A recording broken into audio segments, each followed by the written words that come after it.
evening, everybody. Thank you for attending tonight's Board of Selectmen meeting, February 14th, 2022. I am going to ask for roll call at this time, starting with Selectman O'Connell. Judy O'Connell, present. Gary DePalma, present. Greg Bendel, present. Kevin Kyra, present. And Lilia Maselli, present. We just came out of an executive session for the purpose of discussing strategies with respect to collective bargaining with the New England Police Benevolent Association Local 101 dispatchers in accordance with Massachusetts General Law, MGL, Chapter 30A, Section 21A3, as an open meeting may have a detrimental effect on the negotiating position of the town, and the chair so declares, and further to approve executive session minutes from June 14th, 2021 prior, June 14, 2021 post, June 28, 21, and September 27, 21, in accordance with GL Chapter 30A, Section 22, of which we ran out of time and will push to another meeting for approval. If I can ask you all now to please stand and join in with me in the Pledge of Allegiance. I pledge allegiance to the flag of the United States of America and to the republic for which it stands, one nation, under God, indivisible, with liberty and justice for all. Thank you. Okay, we will start with transmitting of Treasury warrants 31, 31A, 32, 32A, 33, and 33A. Make a motion to accept. Do I have a second? Open for discussion as well? Second. Okay, all in favor? And approved. Next, we will approve the minutes from the October 25th, 2021 meeting. Any discussion? Make a motion to accept the minutes of Second. October 25th. Great. All in favor? Approved. And now we will go into appointments. Do you want to do your piece before we go into it? Oh, wait. Okay, great. Our first appointment of the evening is Kevin Stevens from BSA Troop 56 regarding his Eagle Scout project proposal. Mr. Stevens?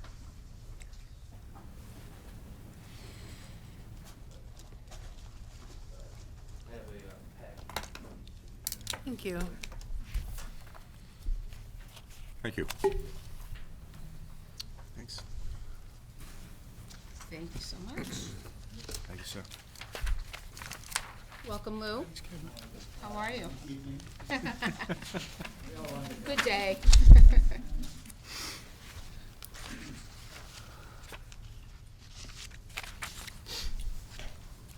Hello, my name is Kevin Stevens, and I'm from Troop 56 in Wilmington, and I'm working on my Eagle Scout project. My Eagle Scout project is a memorial for Leslie W. Wicks. He was a seaman first class in the U.S. Navy, fought during World War II.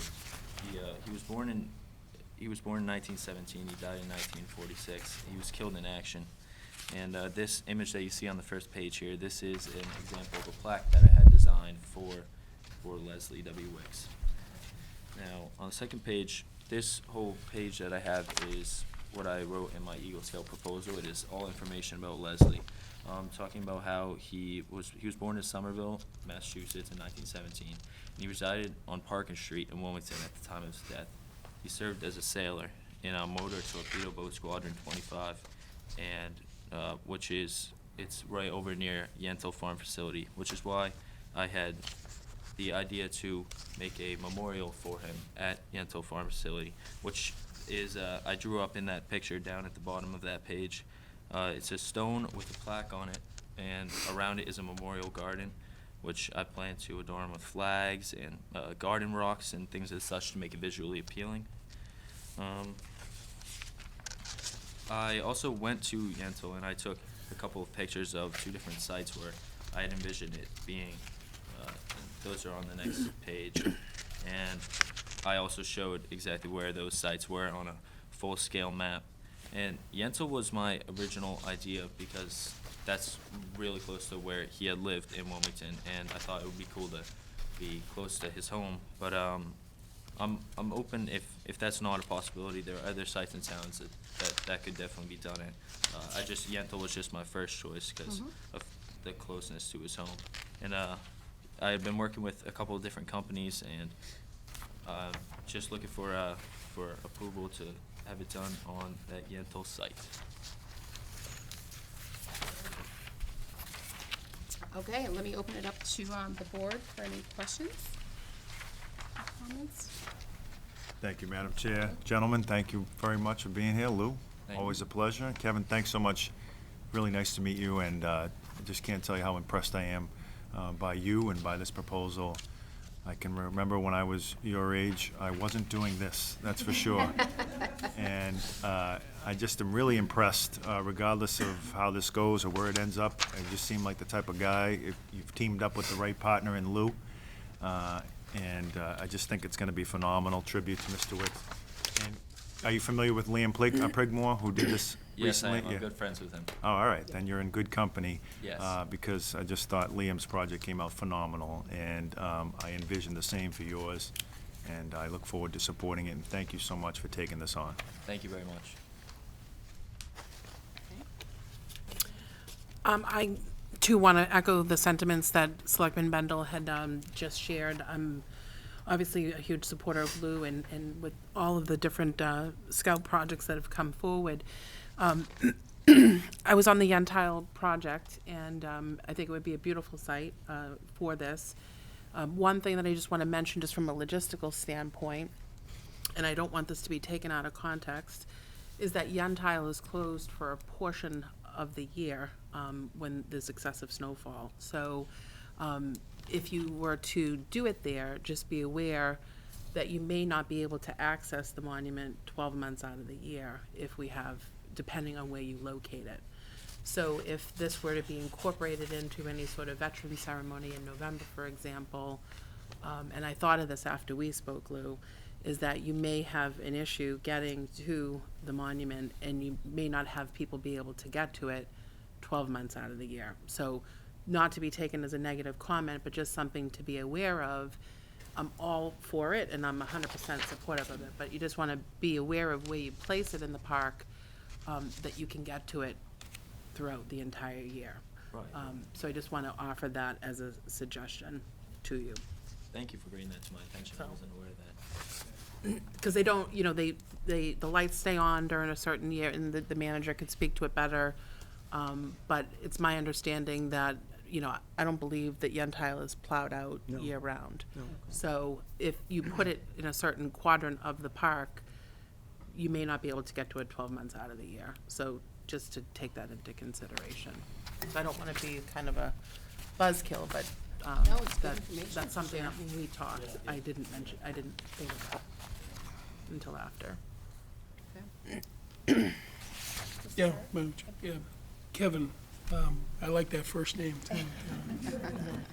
It's great, great proposal.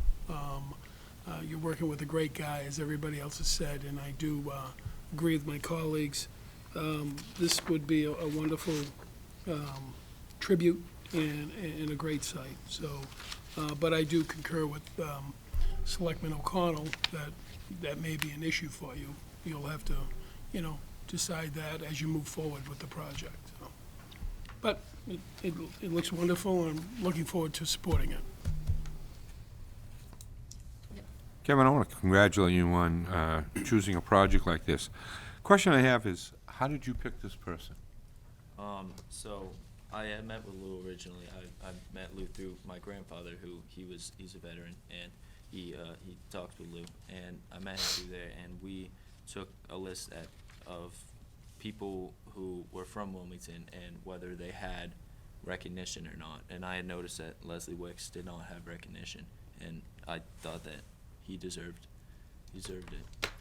I commend you. I was just curious, and I know this project will go off very well because you're working with Lou. Madam Chair, if I may. Yes. Yeah, he picked, Leslie, all the crosses that are in our veterans lot, they represent all our killed in action. Some of them aren't there, obviously, but they represent that. Most of them have a square around town, and Mr. Wicks does not. So that's why we decided on that.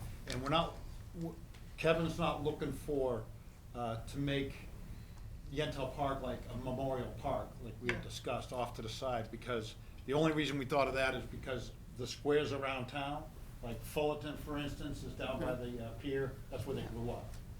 John Landry grew up near the lake, that's where his is. So it's nice they kind of put it in the area, that's where they all are. Drew, Yeah. corner of West and, Woburn. So, that's the reason why we kind of picked Yentile, and he's gonna go, he's got some other plans, but obviously, we're just seeking approval tonight. Yep. We would obviously go through the DPW and the rec department, because they kind of run Yentile Park, and go over different plans, ideas, if we decide to go, if Kevin decides to go there. Right. So, but we'll make sure everything's, up to speed. We just wanna get this gentleman honored throughout town, like many of, all of our, well, most of our other Killed in Action are. And I just wanna say something about Kevin too. This young man came in my office, I met his dad tonight for the first time. He come to my office on his own, said, hey, let's come up with a project for my Eagle Scout project. And we discussed a couple of things, and he thought that this was a way to go to recognize a gentleman from Wilmington that was killed in action, and doesn't have a square around town for him. And I think that's amazing. This young man is motivated. Most Eagle Scouts are, but this kid goes above and beyond. He's come in my office alone right from the start. I can't emphasize enough how proud I am and lucky I am through our office to work with a young man like this. So we're looking forward to hopefully to get approval tonight. We can move forward and finish the logistics, talking to different departments through town, and we'll Great. all rolling. Terrific, So- thank you. And I just want to say, I fully support this as well. You probably know my son Joe as well, so he's an Eagle Scout, and great troop. That troop and cranks out Eagle Scouts. It's amazing. It really is. A lot to be said about the leaders of that troop and the boys in that troop. So it's a wonderful troop, and congratulations. I know how much hard work goes into doing that, even before you obviously get to this point, which is, but I fully support this, wherever it may be, and whatever we can do to help out.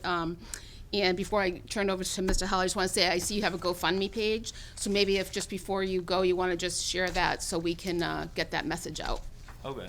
Yep.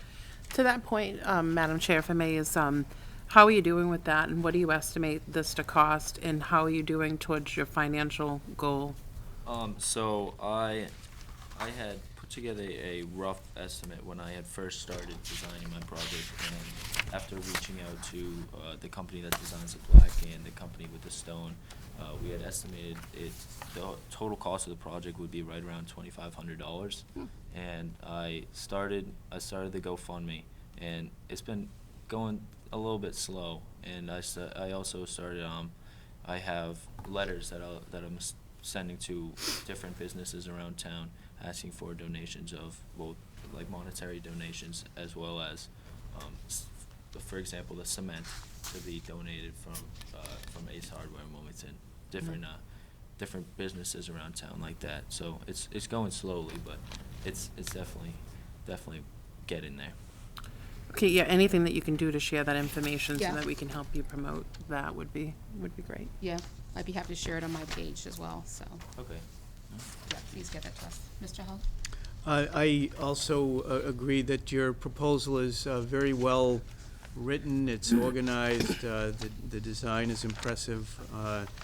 It really strikes me that you clearly are motivated and are prepared to deal with all the logistics. I did discuss the proposal with our Public Works Director and our Operations Manager, and they also are very impressed. I guess the reservation or question they posed is whether if there is a monument at this location, if there would be an expectation going forward that additional monuments would be going there, because there would be some measure of concern as to how many monuments can be located at within the Yentile Park without kind of altering some of the spaces in terms of how they're intended. But certainly I would encourage you to have the conversation with Jamie McGaldy, who's our operations manager, and talk to him about the particular location. But again, I think you've done a very impressive job with your design and the clarity of your narrative. Thank you. Thank you. clarity of your narrative. I've never had that said about me. Just to touch on that, again, the only reason why Kevin picked the Yentile is for the location near where Leslie grew up. Right. Yep. We have no plans of putting monuments at Yentile. That's obviously, that's what it's there for, the open space, the playing and all that, so. But that's a good point about the weather. I didn't really think of that. But we can, we'll figure it out going forward, and we'll be in contact with all the correct departments and Great. bigwigs. Well, it looks like you have this board's approval. You want me to make a motion? Yes. Yeah, if I may, yeah, I'll offer a motion with the, knowing that we don't know the precise location in the park yet, which is to be determined by both you gentlemen and the departments at Town Hall, that we grant approval for the project. Yep, do you have a second? I'll second. Okay. Just to, Oh, go I ahead. always have to throw in a monkey wrench, you know that.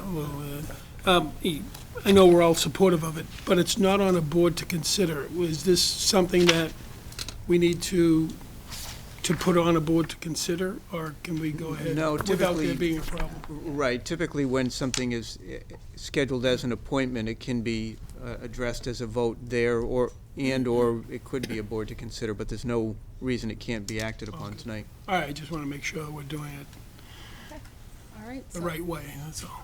Yep, absolutely. All in favor? Okay, well, congratulations. We look Good luck. forward to it. Thank Kevin. you. Thank you so much for coming in. Thank you very much. Thanks, Happy Lou. Valentine's Day. Happy Thank you. Valentine's Day. Same to you. Yeah, there you go. Enjoy. Good luck, Kevin. Yeah, good luck. Good luck. Okay, next appointment, we have the recognition of Dana Burnham for years of service as president of the Wilmington Farmers Market.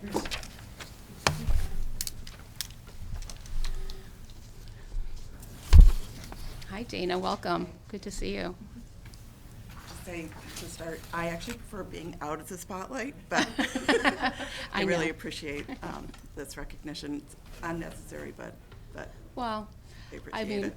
I'll briefly start just because I've known you for so many years, and just thank you for all you've done, obviously with the farmer's market, but it's far more outreaching than just that. So you have always been a source of help and a volunteer in so many aspects of this town, from the schools and everything else. So personally, I thank you, and as a member of this board, I thank you. And I have a feeling you're probably still going to be around town doing things, but maybe in a more quieter fashion. But no, seriously, thank you for everything you do. You brought this, you helped bring this farmer's market to town, and everybody loves it.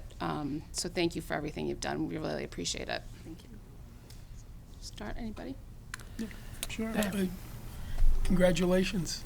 And thank you for putting it all together from the start. And popularity has certainly grown, and I use that word grown, with farmers market.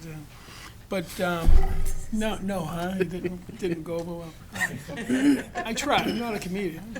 You got it. It's all right. But it really is an amazing event, and that's what it is. It's for the activity, the event of it, the people that come down there, they enjoy it.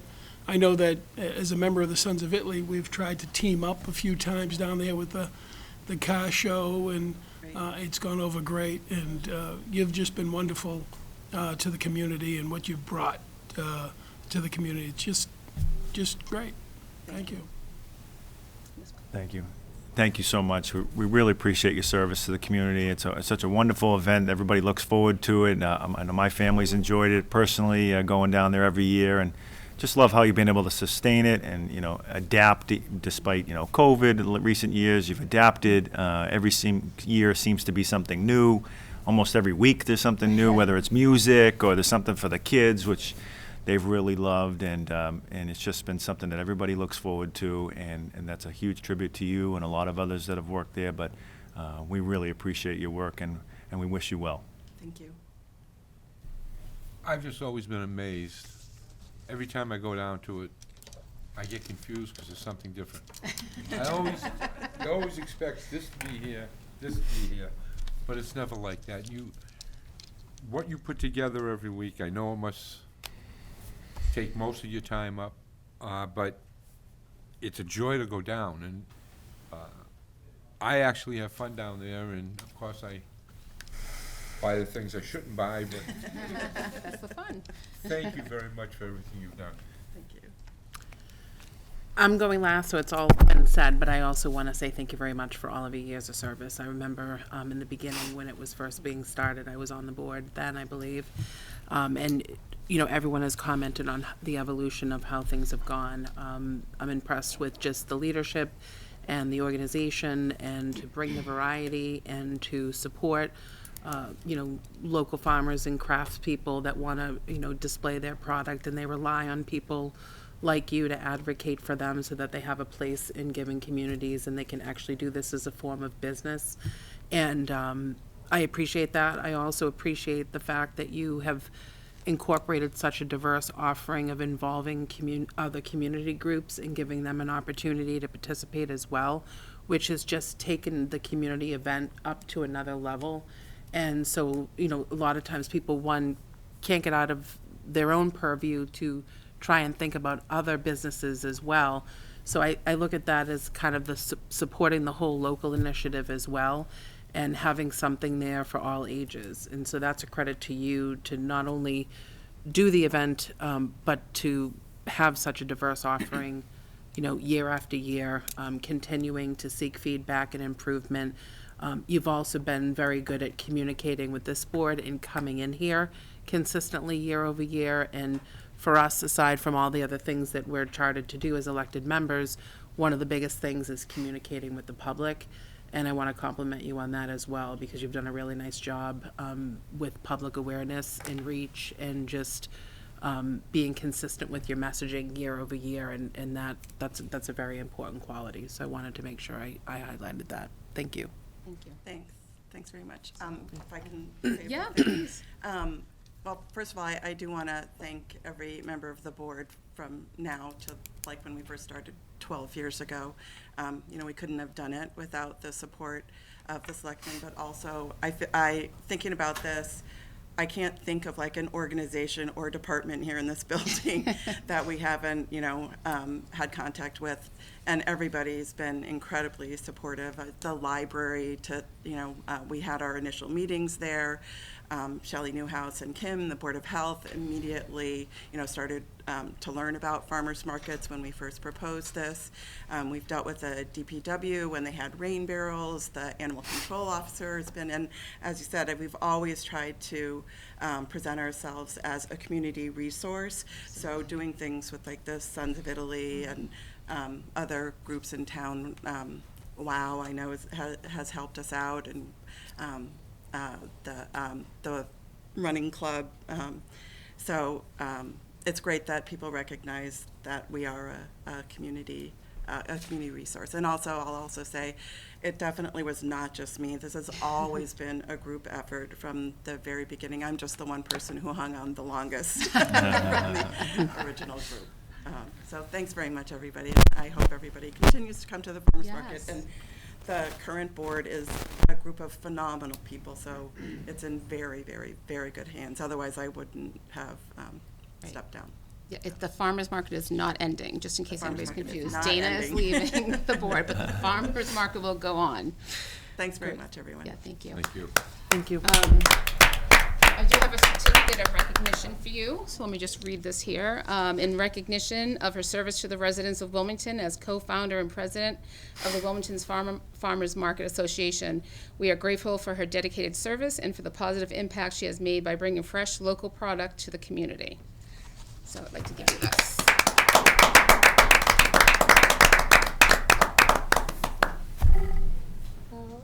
Thank you so much. Thank you. Thank you. Just to make it official, we also, from the board, are presenting you with a plaque for all of your years of services.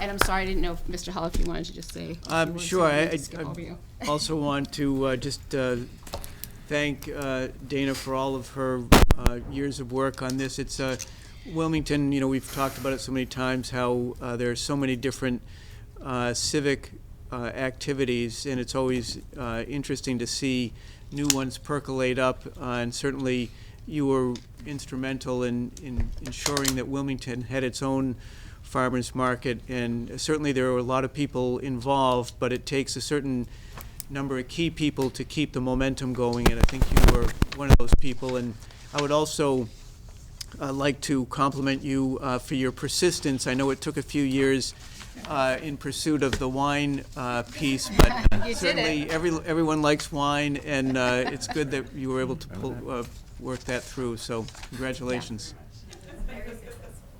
Great.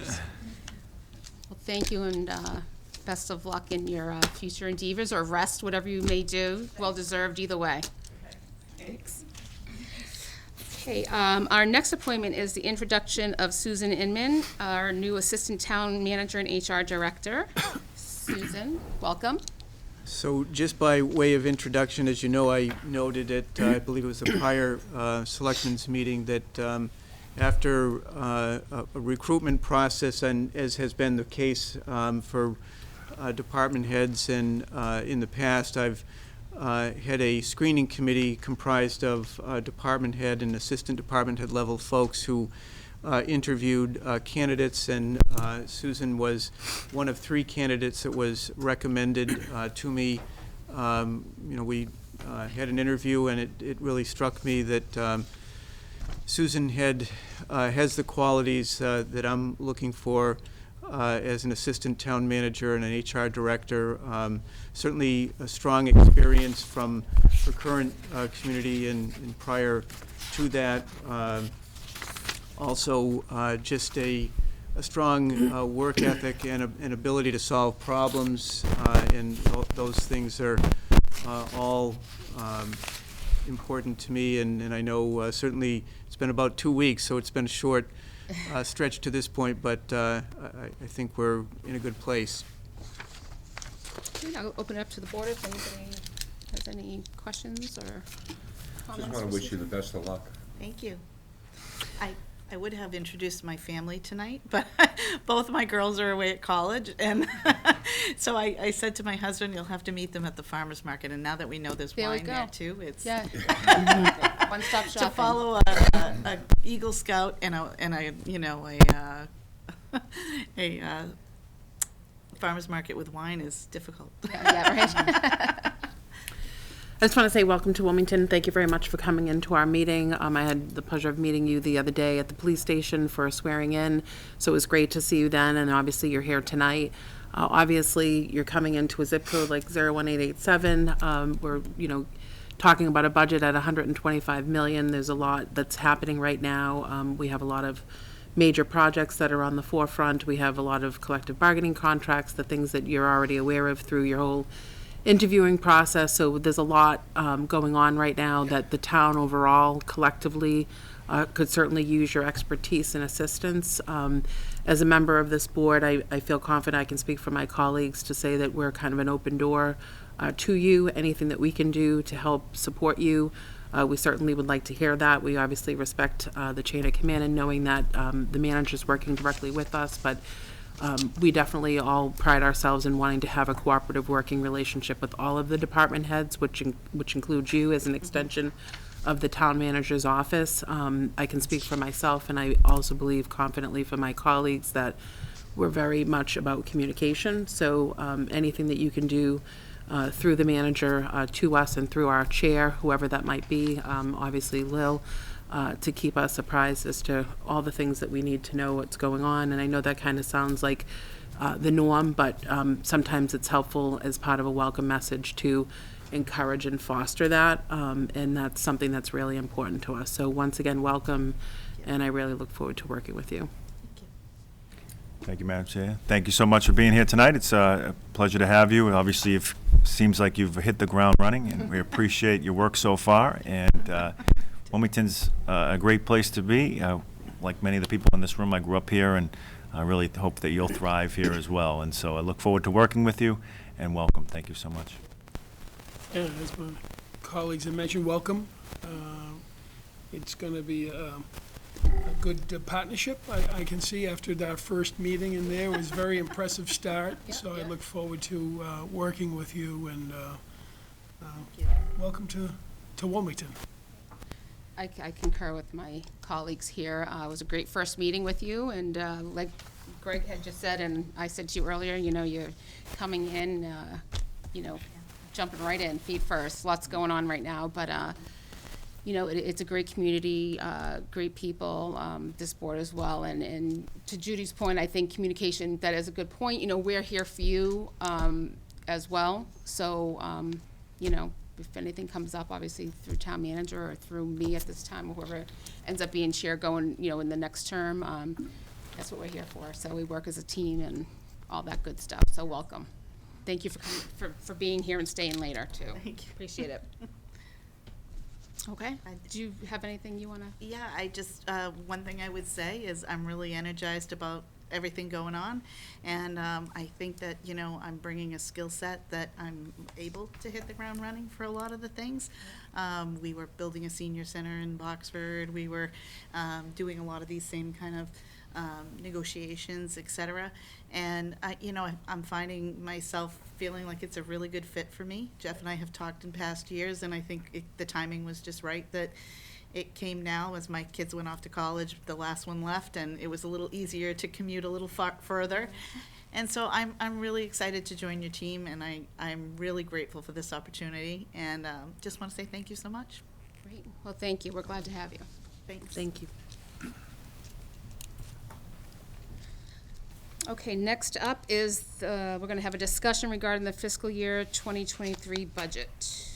Mr. Hull, do you want to? Sure, yeah, I can certainly lead off. And to some measure, some of this may be a bit repetitive, but I think one of the things I would like to just start with is as was noted during the budget presentation back on the 24th, the gross increase, if you will, is 4.83%, which certainly is higher than would be the case. But I think it's very important to note that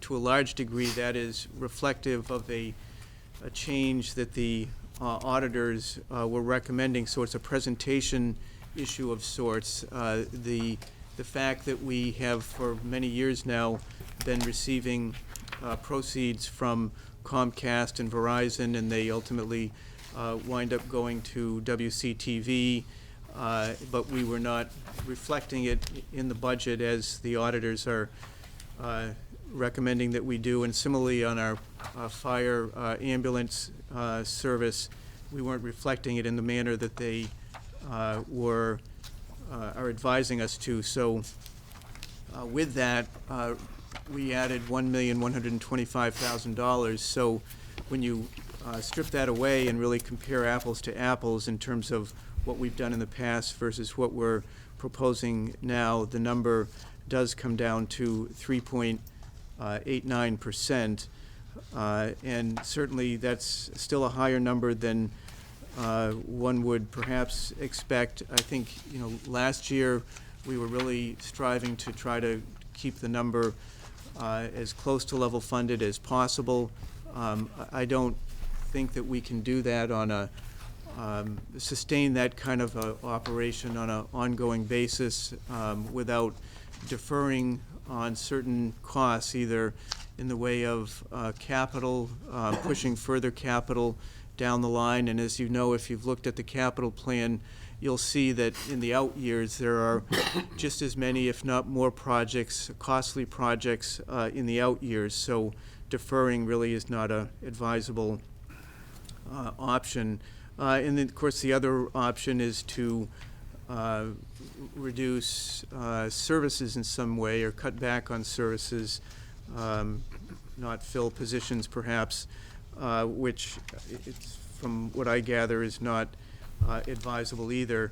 I would note that some of the reason for these increases, many of the reasons are driven by some of our higher cost items. We had the retirement assessment that is going up $521,610. Shawshene Tech, we actually budgeted a 10% increase, $527,125.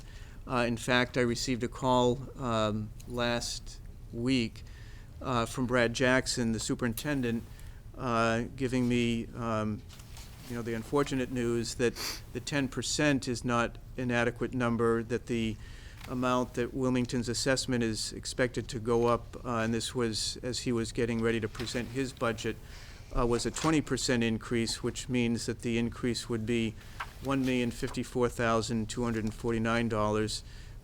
And that is attributed to the number of students that continue to enroll in the Shawshene Tech. So each year when Shawshene sets their budget and they attribute the cost to the various schools, they look at enrollment as of 10/1. So over the last 3 years, it's gone from 246 to 275. This past October, it was 311, and so that's the number they're basing our assessment on. And in addition to that, the other schools are either flat or decreasing in enrollment. So not only is Wilmington's enrollment increasing, but as a percentage of the pie, so to speak, the number is increasing. So, that's when you have those kind of numbers, plus, of course, we talked earlier about the heating fuel going up almost 160,000, snow and ice, over 87,000, the recycling and trash, almost $89,000. It becomes very problematic trying to maintain a level-funded budget. I would say, just going back to this unexpected increase in the Shawshene, which is roughly $528,000, that we to offset that. Brian and I have talked about looking at our health insurance as a way to offset that. So you'll recall the budget in this current year is $13,326,000. That was originally reduced down to $13 million. As we noted, or as I noted during the budget presentation, we've seen the claims have not been as high as were projected, and we're still running at this year, remains to be seen, for the balance of the year, but we're running at somewhere between $11.5 and $12 million in claims. I think some of that is attributed to COVID and the elective surgeries not being there, but we believe that we can drop the number down to $12.5 million and still have an adequate balance in that account. So that is, in large measure, how we're looking to offset that increase. But certainly, Brian's been instrumental in putting this budget together, and he may have other comments, so I'll defer to him at this point. All right, well, thank you through the board. I just want to kind of echo some of the sentiments Jeff had touched on. Obviously, the first thing I was going to apprise the board on was the Shawshene Tech assessment. We thought reasonably estimated a 10% increase that was in kind to the year before based on similar enrollment figures. And as Jeff had said, when they presented their budget a week ago, Tuesday, that the figure that they're recommending for us it's a pretty big hit. So the best course of action, we thought, was to try and balance it out. Instead of increasing the budget, was to try and find a way to work with it through the health insurance. Through 8 months of claims, at this point of the year, we've paid out just below $8 million, so we're looking at about $1 million a month pretty much. So that's how Jeff gets to the figure, about $12 million. 11 and change, $12 million for the year is what we're looking at for this year. Looking back at the prior years, we had spent about 10.7 and 10.9 respectively in health insurance, and again, those are in some ways impacted through the last year and this year through COVID, where elective surgeries have been to some degree put on hold, but we think that that's a reasonable course of action to lower the health insurance down to 12.5 and make it work from there, as opposed to asking for an increase to the bottom line of the budget. As I know, when the budget was presented, I know Jeff's tried to hit on the net increase. I know the board has felt that a 4 and change increase is a little less palatable than what their hopes or expectations were for the budget. Just to at least kind of lay the foundation as to what other options there would be potentially if the board was looking to try and make further cuts. Is the only way that you'd find any substance would be through the health insurance, which we're actually already now having to address to help the Shawshene Tech assessment. The only other 3 avenues I could really imagine that have some notable trade-offs to making an adjustment would be either through the capital stabilization, which is budgeted at $1 million to contribute in FY '23, the retirement prepayment, which is $1.5 million for FY '23, or the OPEB contributions. These are all factors that help lay the foundation for the town's bond rating and help aid in a lot of the capital projects that were touched on earlier that I believe Selectwoman O'Connell had hit on. For the assistant town manager, we have projects coming down the pipeline of a senior center. Potentially a town hall school admin, potentially a Wildwood School project, as well as other projects that have been bandied about in my 2.5+ years here that I have a feeling are coming sooner rather than later. And if those are all gonna happen, is we're gonna have to draw in some degree to the capital stabilization fund. The retirement is one of the long-term obligations the town has. That is hopefully gonna be funded, fully funded, and I believe the time is right now still 2035, but that's potentially likely to slide. With Middlesex retirement, our obligation for that is about $94 million at this point. We have, over the past few years, been prepaying an additional amount beyond our assessment. According to the actuaries who work for Middlesex, the bang for the buck that we've seen on that has been for every contribution of $1.5 million, we've realized an offset of savings of about $3.4 million. So that is significant. And when we have our assessment done next summer, we're hoping to kind of see the fruits of that. My inclination would be to try and see that through. If we start to scale back on that, that could be a flag to the bond rating agency. The OPEB is in a similar situation where it was, I believe the town crier had wrote about it too.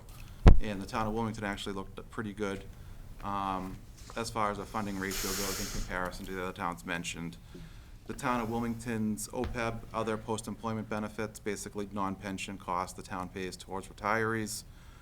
Their liability for that is in the neighborhood of $93 million when you offset the fact that we have $9.9 million in our OPEB trust fund. We'd put $1 million in the OPEB trust fund for the past few years. This grows interest. We had significant interest last year through the markets, through PRIM, to help us jump from $6.7 million with the contribution to up to $9.9 million. So that is a good start. That puts us about 9.4% funded at this point, which leaves us in a good position. This is still a long-term obligation that's not going to be fully resolved for years and years and years down the road. The town does have a policy to contribute at the very minimum. The basement of the meals tax receipts the year before was about $316,000, so that's really the basement for the OPEB contribution. This is another item that does get scrutinized by S&P when they are trying to do a ratings review when we go out to borrow. So this is something that if we start to scale this one back, that's going to cause some red flags as well for OPEB as far as just trying to see if we have a consistent plan. As I believe everyone knows, the town has maintained a AA+ rating for quite a while now. We seem like we may be on the threshold of a AAA rating, but we can't ever break through to that. My fear obviously would be if we start to scale back and signal some sort of red flag to S&P, I'd hate to see any downgrade when we start to have some significant borrowing in the future on sizable projects. That's the trade-off to that. The other thing I do want to note is the budget as presented back in January is based on presenting a balanced budget. We conservatively project the revenues for the town. And what happens is we balance the revenues with the expenses in the budget. The expenditures, we have good department heads here. They work to maintain work within their budget, and they don't overspend. As I said, we conservatively project the revenue, and what happens at year end is we're able to turn a percentage of the budget over to what ultimately gets certified as free cash. The DOR recommends good financial practice to typically turn 3 to 5% of your budget over to free cash. The town's been doing that and then some the past couple of years as we start to try and realize some of these building projects that eventually turn into debt and interest in the budget, so it starts to fill up the budget a little bit more. And what happens, as I stated too, is when we have the budget balances, we end up turning a bit of the budget into the revenues exceed the expenses. That goes into the free cash calculation. If we do start to scale back the expenses, is that potentially puts more into free cash at year end. It ends up ultimately being a decision how the board, how the town wants to manage their reserves. They want to leave it to free cash and have it get certified in the fall by the DOR and then start to leverage it, or they want to start bucketing it in some of these reserves they may have accessible, such as the capital stabilization. That grows interest, the interest stays with the town, and they have the ability to use that year-round without being certified, obviously subject to a 2/3 vote. I know I touched on a lot there, and I don't know, as I said, I know the board had voiced concerns initially about the budget, so I wanted to at least lay some of the foundation as to what the options are. We typically, as I said, the budget is based on conservative revenues and a balanced expenditure budget. And I guess I'll open it up to questions, comments, anything I can Madam try Chair, if I and could- help the board out with. Just offer two quick comments. I think it's important to Brian's point about the reserves and what we've been doing in terms of OPEB and the prepayment on the retirement and the capital. You know, all of these issues that those funds are intended to address are long-term issues. It'll take years and years, decades in some cases, to address that. But I think one of the best messages we can convey to Standard & Poor's is consistency of effort. And one of the things, quite frankly, that I believe, kind of reading between the lines on one of our prior S&P ratings that I gleaned was that they were questioning whether we could maintain that consistency of effort and continue to put the money aside that we were putting aside at that point. So, you know, the numbers, you know, there's certainly significant amounts of money that we're putting aside in some respects, but then in other respects, when you look at the scale of the issues, maybe not so much, but I think consistency is important. The other piece, just to touch upon, is when Brian talked about the revenues. We had rather an unusual situation this past year because, you know, we were, again, not knowing at the time what COVID was going to do to the economy. The expectation was that the state had been marshaling a lot of resources into dealing with COVID, and they wouldn't have the resources to put into state aid.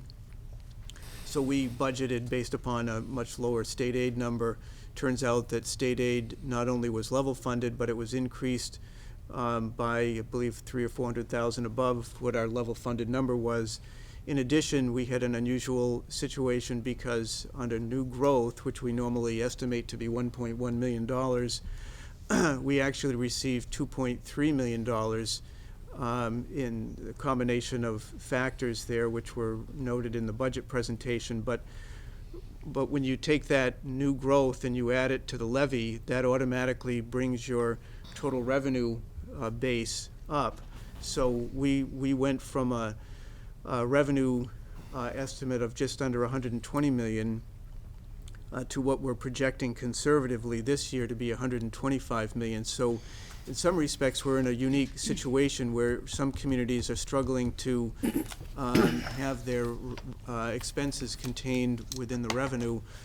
We had a pretty robust increase in our revenue. So, you know, if we were to scale back, and not that this is the justification for the expenses, but to scale back to a level funded budget of 120 million, we've got revenue conservatively coming in at 125 million. You know, I guess the town could take that in as free cash. The other option, quite frankly, which I've never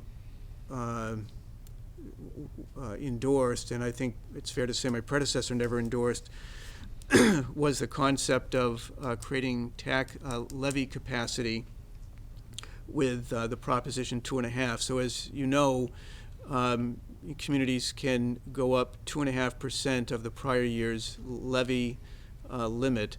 And in some communities opt not to increase by the full 2.5%. and they create what's referenced as excess levy capacity.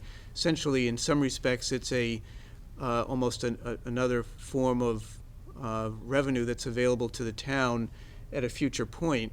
But unlike free cash, which you can draw upon in a given year, and it's not going to affect the taxpayers in that year, the problem that I see with creating excess levy capacity is if in a given year, and perhaps it could be a down year when the economy's tailing, people are struggling, and you need to access that excess levy capacity, that means that people's property taxes are going to go up, not only their normal amount, but they're going to go up by whatever that draw is on that excess levy capacity. So I think it's, from my perspective, unwise to begin to create significant amounts of excess levy capacity, because as a practical matter, I think just from a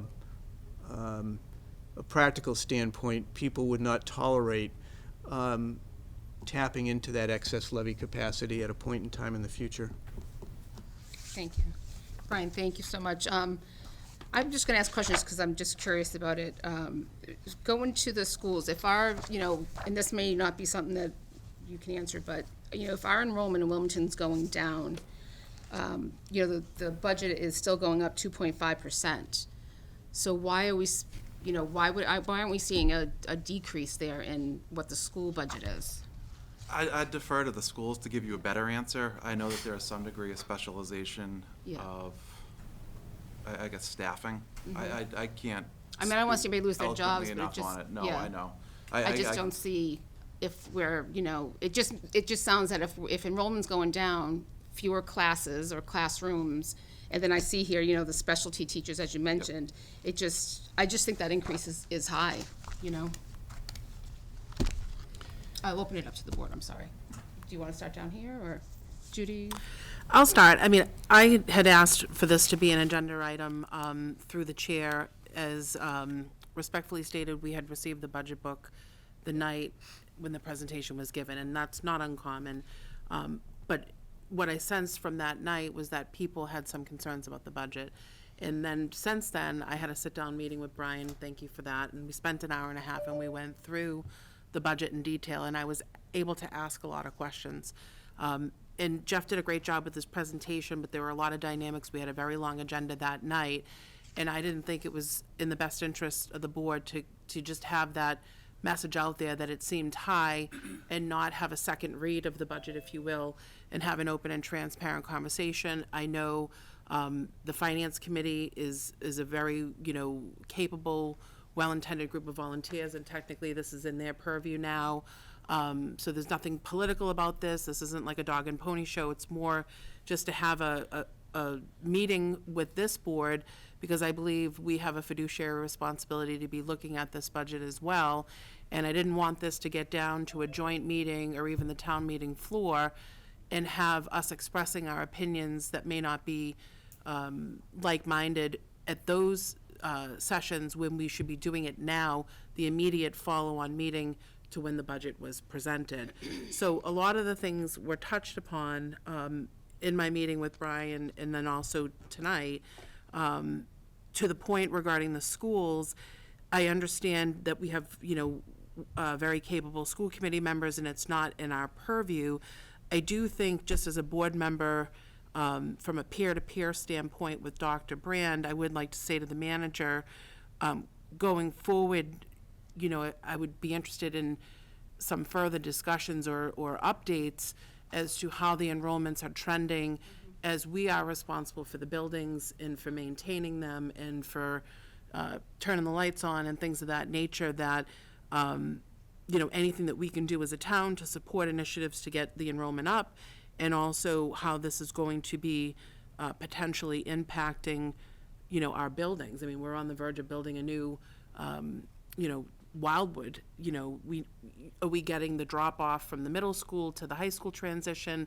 And, I'm not saying we don't need a Wildwood, we clearly do, but I don't want an MSBA to look at us and see that we have vacant classrooms and not think, futuristically that we're worthy of consideration for future money down the line. So I know it's not that cut and dry. I went through the budget, and I know that Brian, answered a lot of my questions, but, maybe didn't have it down to this granularity, but through the manager, I noticed that in the contractual services that in many areas that has gone up. I know there may be a multitude of various reasons as to why, but can you comment on that? I saw contractual services in many different departments, the numbers have gone up. Is it outsourcing a lot more than normal? Is it the cost of services have gone up just in general? Yeah, I think it depends upon the particulars. So, as I mentioned, in the case of some of the programs like heating oil, that's just a consequence of where we are in terms of prices. In the case of police, for example, one of the things the police department has obtained a grant for the use of body cameras, which is something that many communities are going to, and there were many communities that were awarded these grants. So we are eligible to receive the grant, subject to reaching an agreement with our two police groups on instituting that, but there's a cost associated with the service. There's a service agreement there, and there's one other element that added to the budget. So that's a new initiative that we had not had in prior years. So I think it's hard to say kind of in a global sense as to what is the reason for overall increases. I'd have to address it more specifically. Okay, not to be taken out of context, but just as a member of the board question, regarding body cameras and grants and even futuristically, funding them because they need to be maintained and they're going to have to be swapped out with future iterations. How are cities and towns embracing that? Is that a chief decision that is endorsed by the town manager, and then it's a collective bargaining thing, and then you work with your town attorneys and manage liability for whatever the case may be? How is that implemented, and is it a Board of Selectmen discussion at any point, or is it who decides whether or not Wilmington does body cameras or not? Well, in some respects, it's similar to what was done a few years ago. You recall when tasers were first brought in, the chief at the time had conversations with me.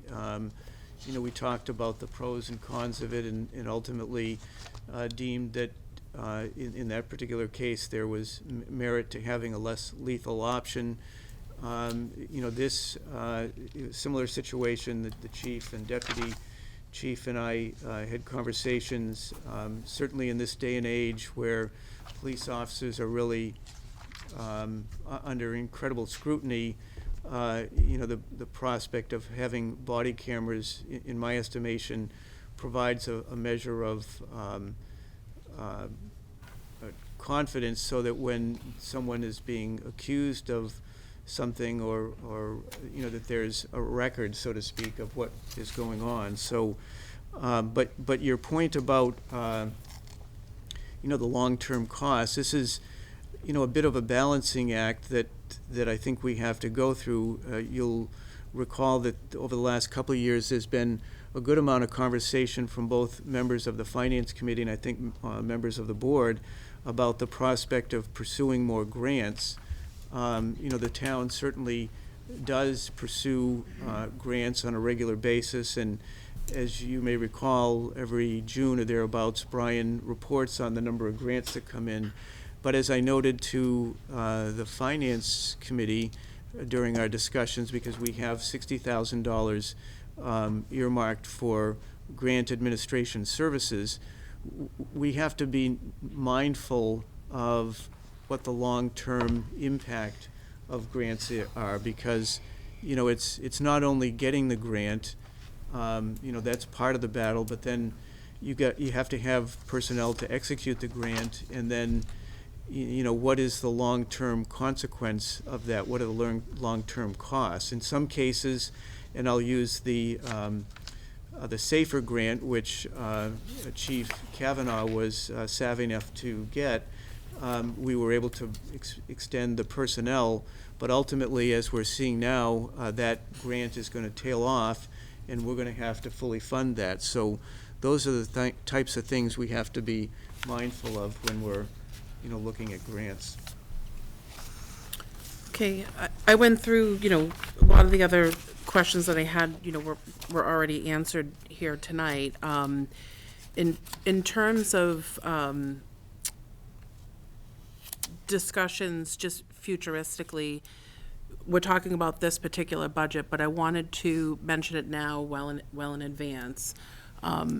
Back previously, we had looked as a community into, on the fire side, looking into potentially doing our own ambulance service in-house. And I know that you had worked that up before, back with a prior assistant town manager when I was on the board previously. And at that time, for various reasons, it was deemed an inopportune time to do it as a town. I'd like to kindly ask that you revisit that with your team for a discussion for next year's budget, and obviously in consultation with the police chief, and I understand it has to go through the membership as well, and it may not be something that you want to pursue, but I would like to go on the record saying that I'd like to revisit that and see if we can work that up again, because I do know in other communities it is front-loaded in terms of cost and personnel, but it can have long-term gains, you know, and it could fund some positions. It may not be the right fit for Wilmington, but I would kindly ask collectively that we look at it again as a community to see if this is an opportunity for the town. Please. Okay, will do. Anybody else? Madam Chair, thank you very much. Brian, thank you very much for being here. Appreciate your presentation here tonight, and I too had the opportunity to have a couple conversations with you over the last couple of weeks, and I appreciate your insight.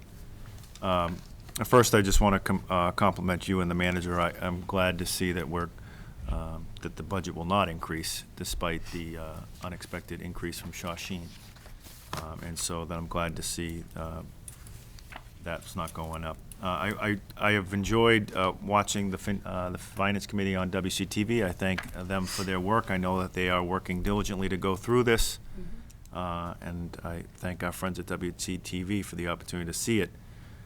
I do have a couple questions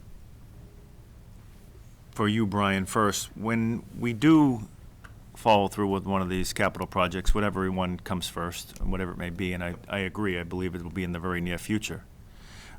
It's safe to say that we will draw down some of our reserve free cash money to build one of these projects. We don't know how much, but you know, safe to say we will, so that it's not such a burden on the taxpayers when the time comes. When that's drawn down, will that hurt our rating? The policy the town has is consistent with what Standard & Poor's looks at, is they basically want to make sure a town has at least 15% of their operating budget in reserves. Based on a $120 million budget, that's about $18 million. So we always want to keep that as a baseline, as a safety net, as a reserve to ensure bond rating to some degree. There's also some cushion you want to have to use for capital projects on an ongoing basis or non-recurring costs. So that's something that when Jeff and I discuss how we want to fund projects down the road, is that something we keep in the back of our mind. We know that we do have to help reduce the tax or the borrowing burden potentially on the litany projects that are potentially coming down the pipeline as a combination of free cash and or capital stabilization funds to help alleviate the burden of paying for the projects. And I would have to imagine that that would be a part or a key part of the projects and helping them get the shovels in the ground when we get to that point. Jeff and I have discussed modeling to some degree. It makes it challenging because we're still working on firming up the numbers with obviously the projects and the working with the bond council. You get a rough figure. As you get closer to knowing the time to go to market, you'll get more firmer figures to be actually present, but there's a pretty good range that we have to work with as far as ideas go. Right. And to that point, one of the challenges, I guess, but it's certainly has been a good thing for the town, is our borrowing rate is so low. We're at 3.5% or less. So, clearly the biggest item that we have in terms of outstanding debt is the high school. But, it's likely that if these two projects go forward, we're going to be doubling our borrowing amount. We'll certainly increase it as a percentage of the operating budget, but that's just a necessity in order to fund these. But certainly one of the ways to mitigate some of that borrowing cost increase is by tapping into our free cash and our capital stabilization. So there's no question that we will be drawing on those. And I think to some measure, I think it's necessary for more than one reason. Obviously, we want to lessen the impact on the taxpayer, but also I think it's important to say, look, I've been talking about this for many years as to why we need to continue to put money aside, and you can only talk for so long before you have to execute. And I think now we have to put our money where my mouth is, I guess, in terms of following through on, we've got the money in reserve, now let's draw it down. Yeah, and I agree with you on that. I think one of the things I've learned the most in my time here is to appreciate the reserves and free cash, which can be difficult to look at when you compare it to maybe your own savings you have in your own household, and you look, it's a little bit different than what I have going on. But and so that's a difficult hurdle to get over when you look at that. But when you drill down and you research and you look at like what happened in the late 80s here in Wilmington, where we had to virtually draw it down all the way to avoid layoffs of teachers and firefighters. Unfortunately, over the years, we were able to build that back up. If we were to ever find ourselves in a situation like that, we would be able to rely on the reserves. I mean, I'm really proud of the fact that, this administration, this board, and in conjunction with the Finance Committee, we were able to avoid any layoffs during COVID. Not one person lost their job here in this community. By the way, the majority of the people who work here live here, which is important to note. So there's certainly a lot of value in the free cash.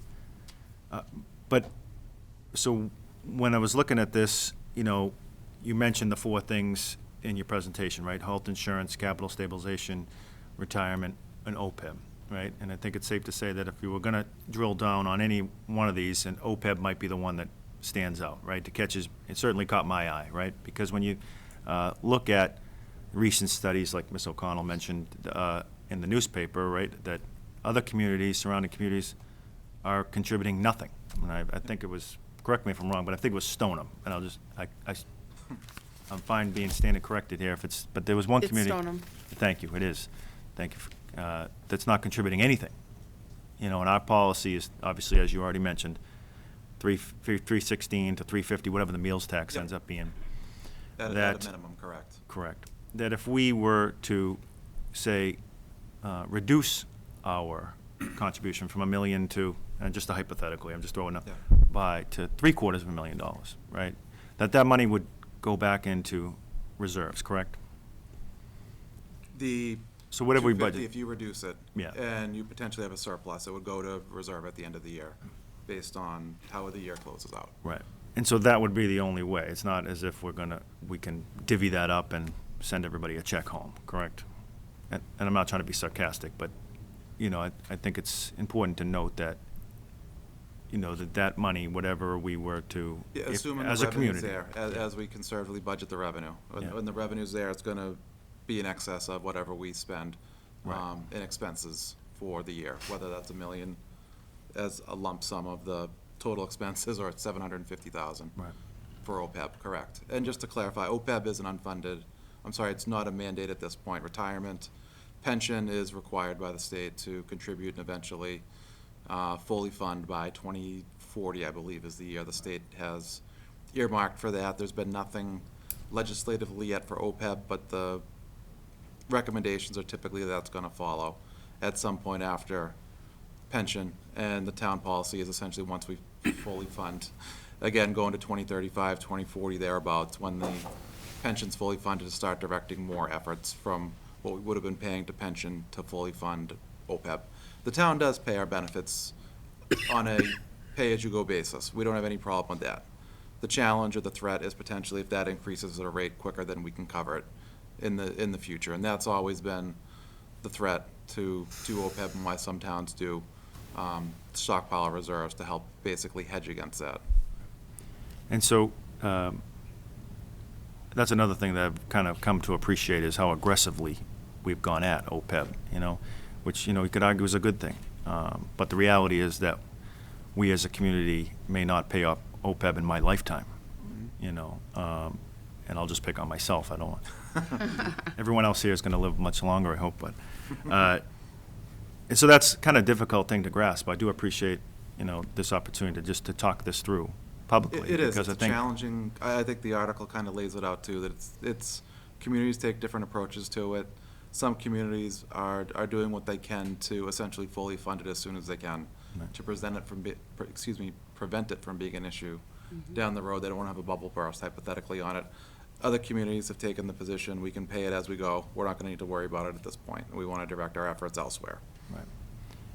And so, again, I too appreciate the opportunity to work through this publicly, because, like I'm sure all my colleagues, you can't make it through Market Basket without somebody, referencing their tax bill, or, and I heard the budget's going up almost 5%, and, and we know that everything's going up in this world right now, but, when a resident opens up their tax bill, in addition to everything else that's going up in their life, that's something that's difficult to explain in aisle 4 of Market Basket, in the 5-minute passing. And so I want to make sure that we're crystal clear when we get that question, because we have, we mentioned OPEB, and someone says, what the heck is OPEB? So we're starting there. And so I think this is really important that we have a firm grasp on this so that we can explain it to people. Ms. O'Connell said earlier, one of the biggest duties we have here is to just be a communication tool to the residents here of what exactly is going on. I think they depend on us to be able to communicate this. And so I really appreciate this opportunity. I do have another quick question, if I can, for Jeff or for Brian, whoever may. But in the grant writer scenario, do you have an idea of what that may translate into savings? Is that measurable? Is that something we could measure, saying, if we invest in this, that we could potentially save X? Is that something that you could measure? I think it's really too soon to tell, because, part of the scope of that service is going to be to look at, first of all, have conversations with department heads about what some of their unmet needs are, and then go out into the various sectors, whether it's public safety or whether it's health and human services, and try to identify the types of grants that exist out there, and pursue them. So, it's not something we can really, have a direct correlation to say that 60,000 is going to net, X number of dollars. It's really too early to tell. I mean, I wouldn't want to hazard a guess. Just my last question, if I can, for Jeff or Brian. Currently, we stand at a AA+. Obviously, the goal would be to get to a AAA bond rating, therefore allowing us to borrow at a much lower rate. And obviously, we know we'll be doing some borrowing in the near future with the number of projects going on at once.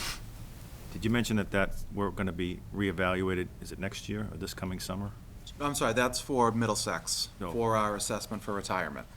And when would- That'll be evaluated. The next time we'll go in front of S&P will be when we're basically getting close to borrowing. Oh.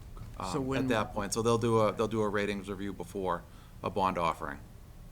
And so they would look at us just before we took on a project, let's say senior center. Correct. Or if we were to purchase a property for a fire substation, Yes. we would go Yep. to S&P at that time. Yep, that's correct. And So- they have noted historically, we had a review done before the refunding or the advance refunding of the high school debt back in September of '20.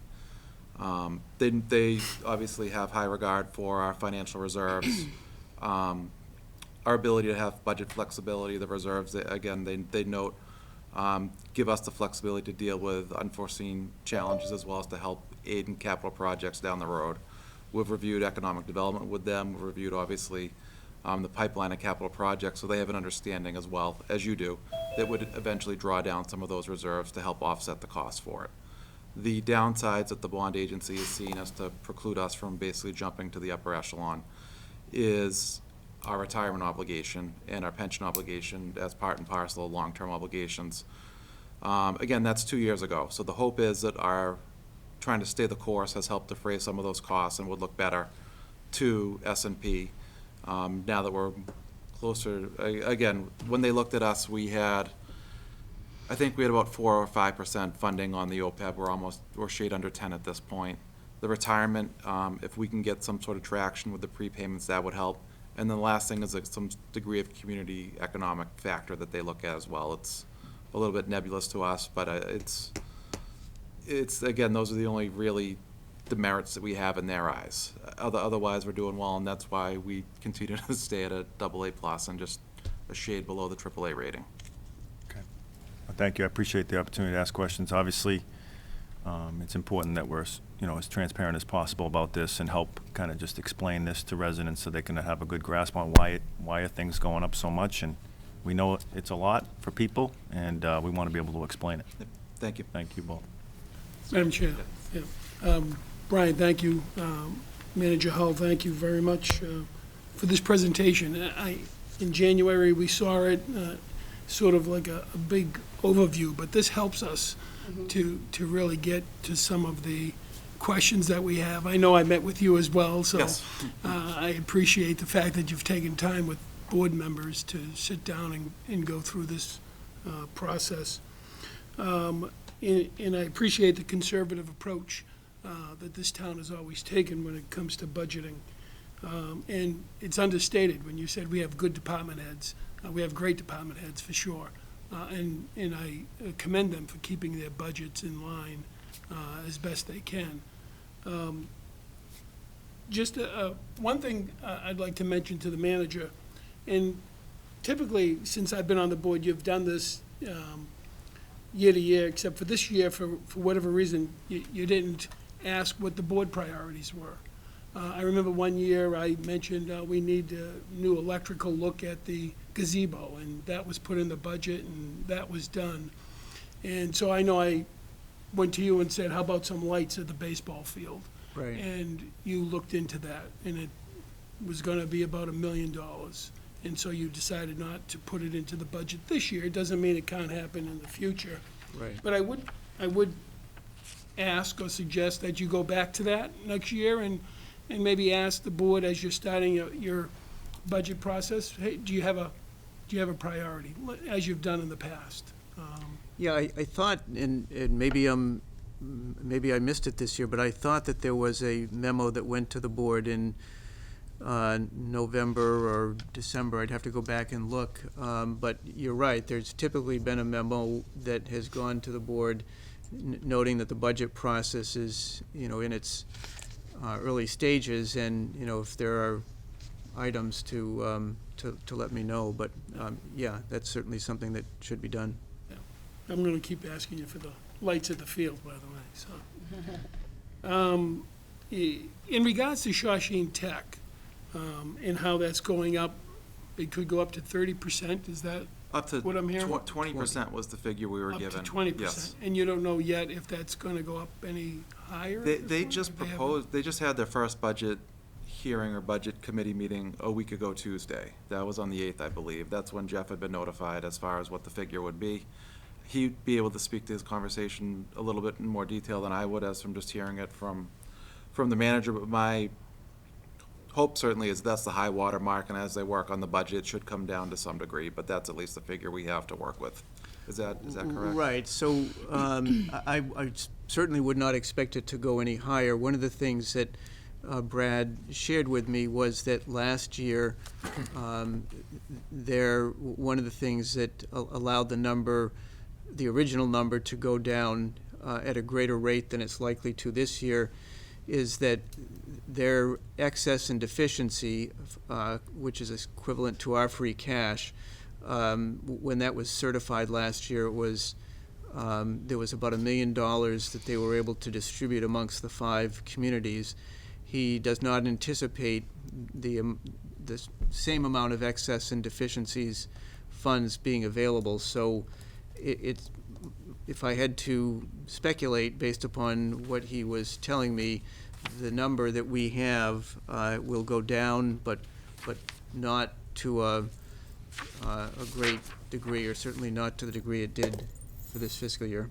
So, and just to go on in regards to enrollment, I know where somehow, whatever, I'm sure the school committee is going to address, either by way of survey as to why kids in the middle school are then going to private schools or going to Shawshene Tech, maybe to play sports or whatever they, you know, better education, but I think we have one of the best school systems in the area, so you can't get a better education than coming to Wilmington. So if they decide to, as Shawshene, to keep growing, is there a limit? So in other words, you know, Tewksbury has this in Bedford, and I mean, if there are openings, do they just continue to fill those openings with kids from Wilmington, or does it stop at 150 students, or can they take 300 students? I mean, how does that work? Because I always thought that there was, you know, each town gets an allotment of how many students they can have, but if all of a sudden, you know, Tewksbury and Billerica say, oh, we're not gonna fill 40, do they say, okay, Wilmington, give us your 40? Yeah. I mean, and so now we're continuing to pay more of that pie, and paying more of that pie, do we get more representation on the Shawshene School Committee, or as well? I mean, how does that all, I know that you may not have that information, but. My understanding is that there is a maximum number, in a collective way, in terms of students that they'll accept from the 5 communities. I don't know offhand, you know, if there's a, how the distribution goes, if there's a baseline number that a community is entitled to, so to speak. I guess I would have to, that's something I would have to check on. Okay. I think you bring up a valid point, if I may, is because, I mean, it's about $16,000 per pupil. So, I mean, if the enrollment continue, I mean, Shawshene is a wonderful school, by the way. I think we all agree. It has its rightful place. But we're talking a continuous trend of shifting, and the state reimbursements and the state funding is going to eventually be impacted. And to Lil's original point about how the school budget is being funded at a certain percentage, and because we're going to be allocating more funds over to Shawshene, and I asked the same question as to Brian, is it doesn't mean as a result of shifting over to Shawshene, all of a sudden that's like a debit and credit from the Wilmington budget, you know, to slide over there. But if we continue on this trend, I think we're going to have a financial reshuffling, if you will, and a redistribution of funds for the better or for the worse as a result of this. And I know we may not be able to answer that in this room, but, you know, I've always prided myself in knowing what lane I'm in, meaning when I was on the school committee, I was in school related, and I'm on the Board of Selectmen now, but it is going to have an impact overall on the budget, which is under our purview. So, you know, I know not any one individual in this room has the answers, but I would like to see, if I even want to just throw out a word, perhaps maybe a focus group within the town leadership team. I know you guys are already maxed out with all your other projects, but while we're having this discussion, maybe there can be some proactive collaboration to make sure, if this is going to have some impact financially on future budgets, that, you know, maybe you get ahead of it with some internal discussions in advance of budget season, when it's not as hectic as it is right now for all of you, and yet we're calling you in tonight. So I appreciate that, but I do think it's worthy of discussion. I do want to just say, I know, and just because I had to fill it out, I don't know if it was the middle school, someone had put out a survey on if your kid was going to a school, and if not, why. I'm sorry, I can't remember because it was months ago. Almost like an exit interview. Yeah, exactly. So, but I do think, to your point, I think a survey, and it's a school board issue, I know, on that, it would be a good idea to see why. You know, I mean, obviously, is it happening at the middle school level? Is it happening at the high school level? Obviously, we know kids are going to Shawsheen, so it's probably, but it would be good to know why, to see, you know, so it's maybe something we can bring up to the school board to see if they could initiate something like that. I think it's important data. Just a couple more Yeah. follow-up questions. In regards to the book that was presented, where it says expenditures fiscal 2020, expenditures fiscal 2021, are those actual figures? You know, or are they budgeted figures? No, You know, those are what's expended in FY '22. Those are the actuals. Was what was voted. Okay. Yes. 'Cause you don't have like a budget and then a budget to actual, so those are the actuals? Yes. Okay. Yep. So just to follow in line with Selectman O'Connell, and I do notice that the contractual services have gone up fairly high, and I don't know really the reason why, but I can imagine, since the economy and you can't get goods to come here. I know at the police and fire, finance, they're getting 3 police vehicles, 2 frontline, but they're not gonna get that probably until next year Yeah. because of the issue with getting chips and everything else. It's just crazy. So, and I know that John O'Neill's here from IT, and I'm not picking on any particular department, but just to look real quick, like, if you looked at the IT, it's going up over 200,000 for contractual services. I'm assuming it's probably computers. I don't know if it has to do with Munis. Oh, it has to do with Munis. Okay, so that increases the Munis issue.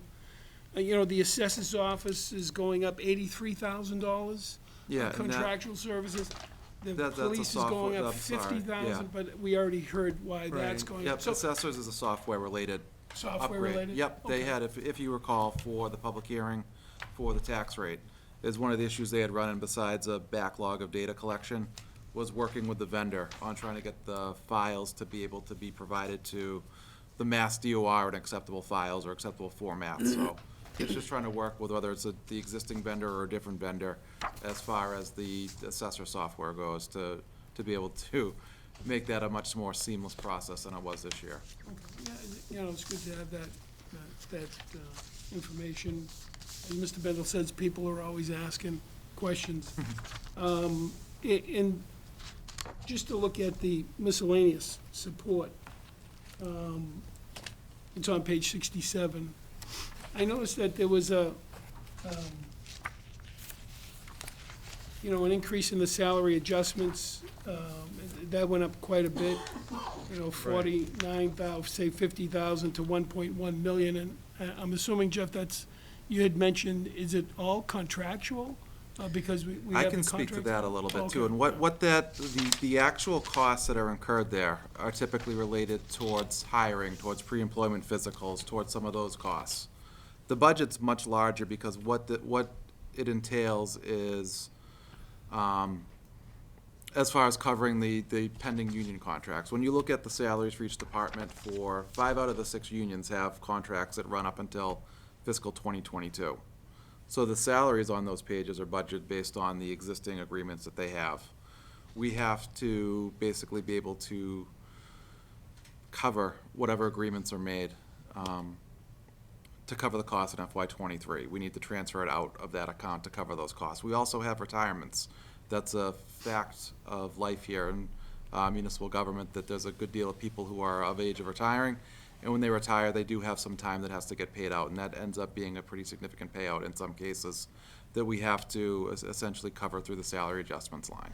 And just on that point, and I just happened to be talking to Kathy Godfrey, our HR generalist, the end of the week, and she noted to me that last year we had a total of 13 retirements on the town side during the calendar year. This year, as of now, we know of I think it's either 16 or 17, and we're only in February.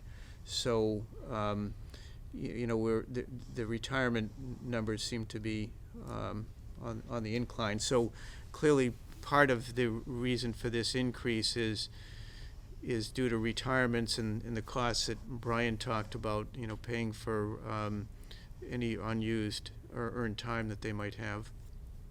In the contracts. I mean, 50,000 to 1.1 million is a big jump. Correct. The 50,000 you see is essentially the pre-employment physicals, those type of costs.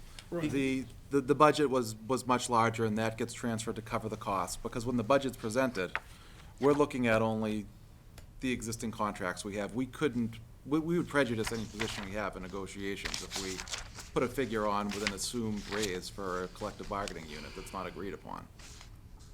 So what happens is the 900,000, for example, in '22, that will ultimately get directed off to various departments to cover the costs, or at least a portion of it, a large portion of it, for either salary increases or paying out the retirements. So next year, you know, this number is going to be much lower. So, you know, part of the challenge, I guess, is just trying to convey the message here. It clearly is, when you look at the number 49,299 up to 900,000, it looks like, you know, this outrageous increase, but the 49 and change, as Brian noted, is the cost associated with some of these pre-employment items, and it doesn't capture, if we looked at the budgeted number for 2021, I don't know, I think it was probably close to 900, wasn't it? It was probably around there, correct? And that money has ultimately cycled out into other accounts. Thank you. And it's good to hear that will go down in the next budget. So, the reserve fund, from 0 to 1.2 million. The reserve fund is what, for the finance Finance Committee, committee's correct. emergency use? This is for the Finance Committee, for unforeseen costs. And what that is, that would be voted and transferred out as well. We can't legally spend directly to the reserve fund. We'd have to transfer it to one of the accounts. For instance, fire overtime, dispatch overtime, police overtime. If we have overages at the end of the year that we can't cover through the voted budget, we would seek Finance Committee to transfer some degree of those funds to cover the excess in that account. And I'm assuming that it was budgeted based upon prior year use. I know that one year they had to take an emergency fund for the fire apparatus. Right. So I don't recall other times that they dipped into there, but maybe they did. We did, a couple of years ago, we dipped into it for some degree of overtime for public service was the biggest one.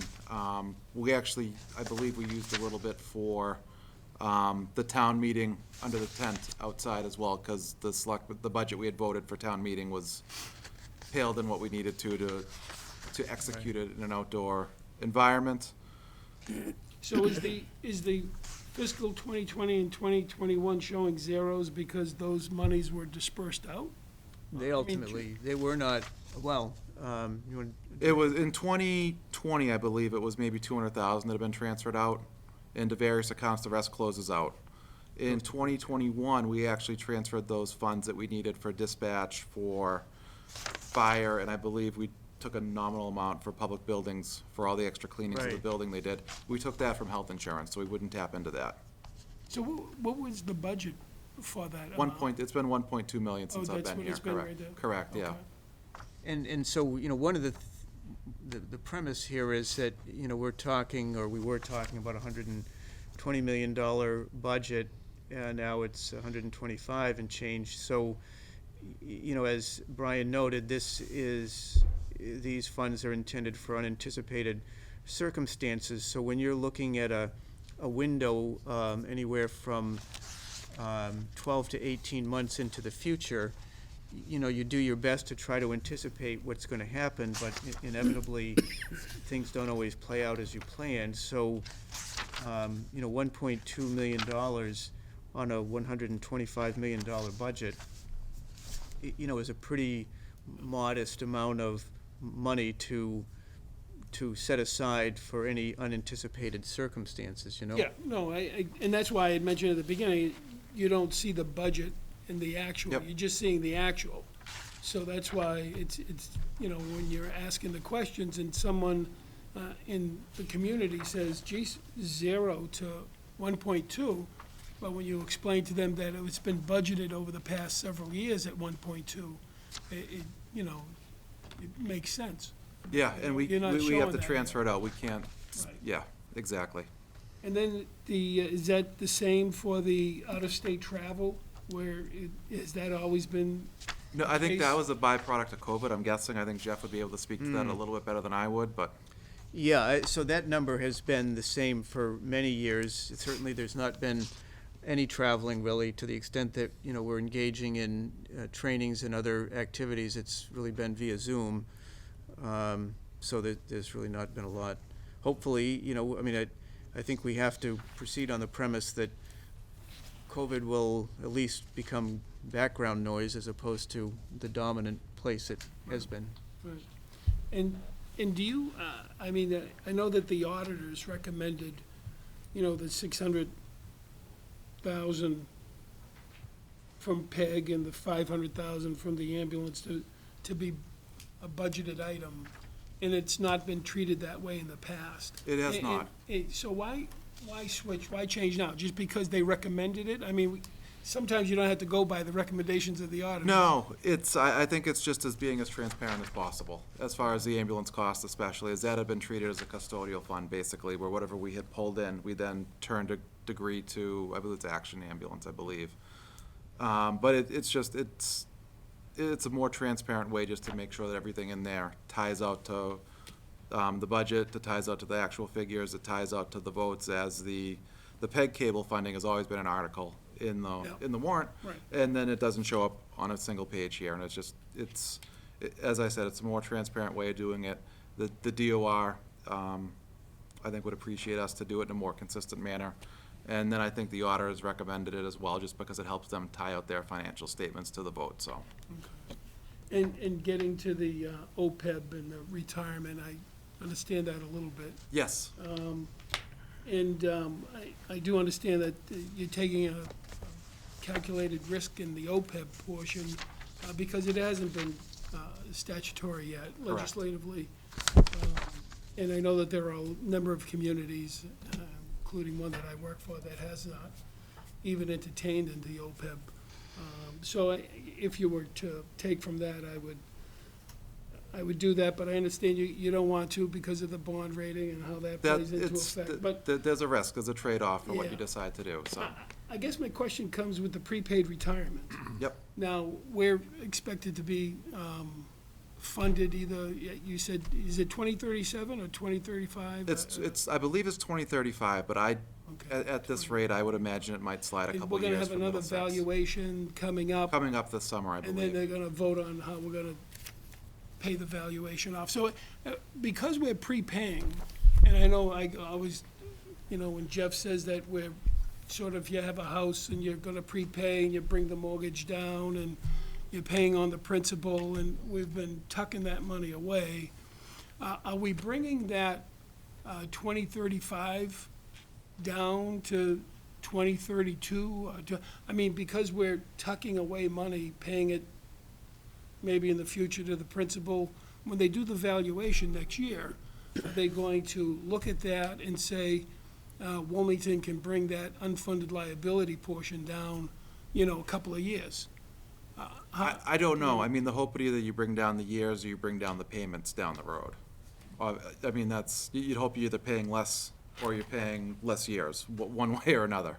As far as whether that's in practice remains to be seen. Obviously, the hope is that when we get a new valuation, that our unfunded actuarial accrued liability does drop significantly because of this. I know that the S&P's had concerns with the discount rate that Middlesex has had for quite a while and thinks it's a little unrealistic.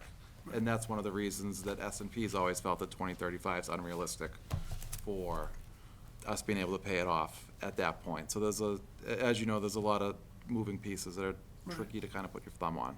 Right, I know they'll keep Yes. pushing it back. Yep, I know, and I think that's a fact of life, and as we get closer to the 2030s, I think that's gonna be a common theme. And I'd like to thank Selectman O'Connell for bringing this topic up. It's a very good discussion to have that we've had tonight. And I'm sure if the residents are looking, they'll see these figures and they'll understand where the budget has come to be. So, thank you. Thank you. For being here. I want to thank Mr. Kyra start out with, because 5 of my questions he just answered for me with you. The one question I have, I wasn't sure on the free cash that we have. For Standard & Poor's, they like to keep 18%, was it? They like to see 15 to 20% 15 to typically. 20%. Yeah, using a baseline of 15% is just as far as reserves go for the town. So that would be about 15% of your operating budget. So using, as far as last year's goes, an easier number of 120 million, that I believe is 18 million for what the 15% would be. And with that, we will keep our bond rating where, it's a mechanism for our bond rating to stay where it is. It's one of the metrics that they look at, that we would essentially check that box. Thank you. And to that point, I guess one of the things that I will always remember, and obviously the scale is different, now than it was in, say, 2003 to 2008, 9. But, at the time, we had over $9 million in free cash, which back in that period was a significant amount of free cash.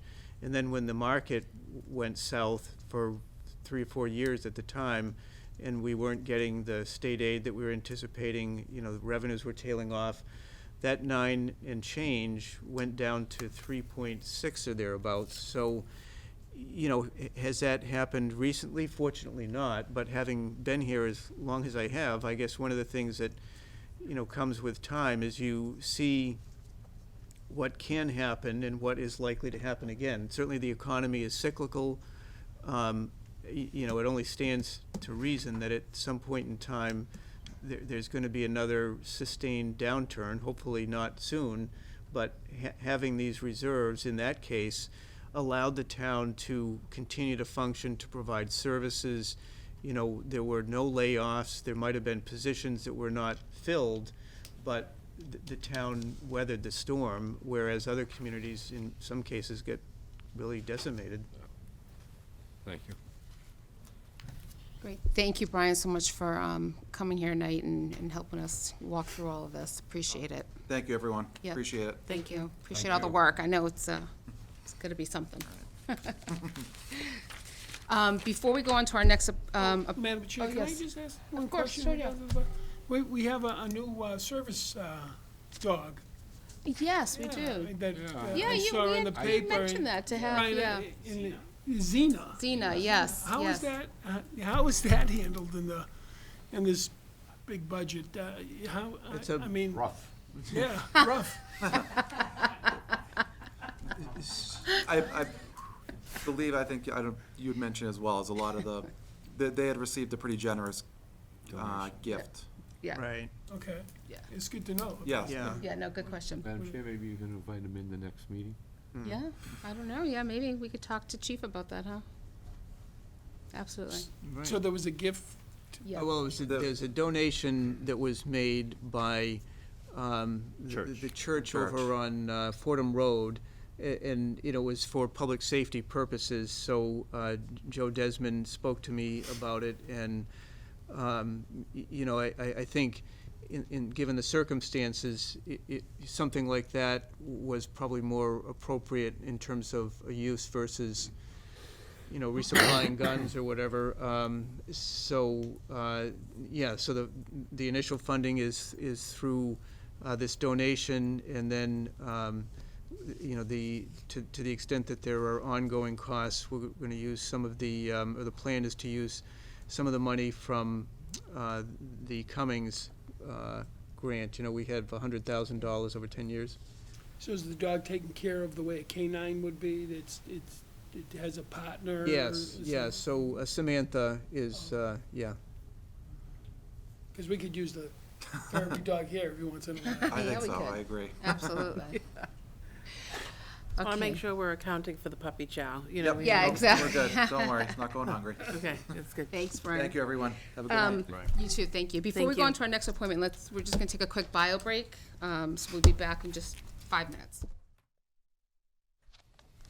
Thank you, everybody, for your patience. We're gonna move on to our next appointment. Valerie Gingrich, Director of Planning and Conservation, and Lynn D. Sweet, Principal, LDS Consulting Group LLC, regarding 100 to 104 West Street Affordable Housing Proposal.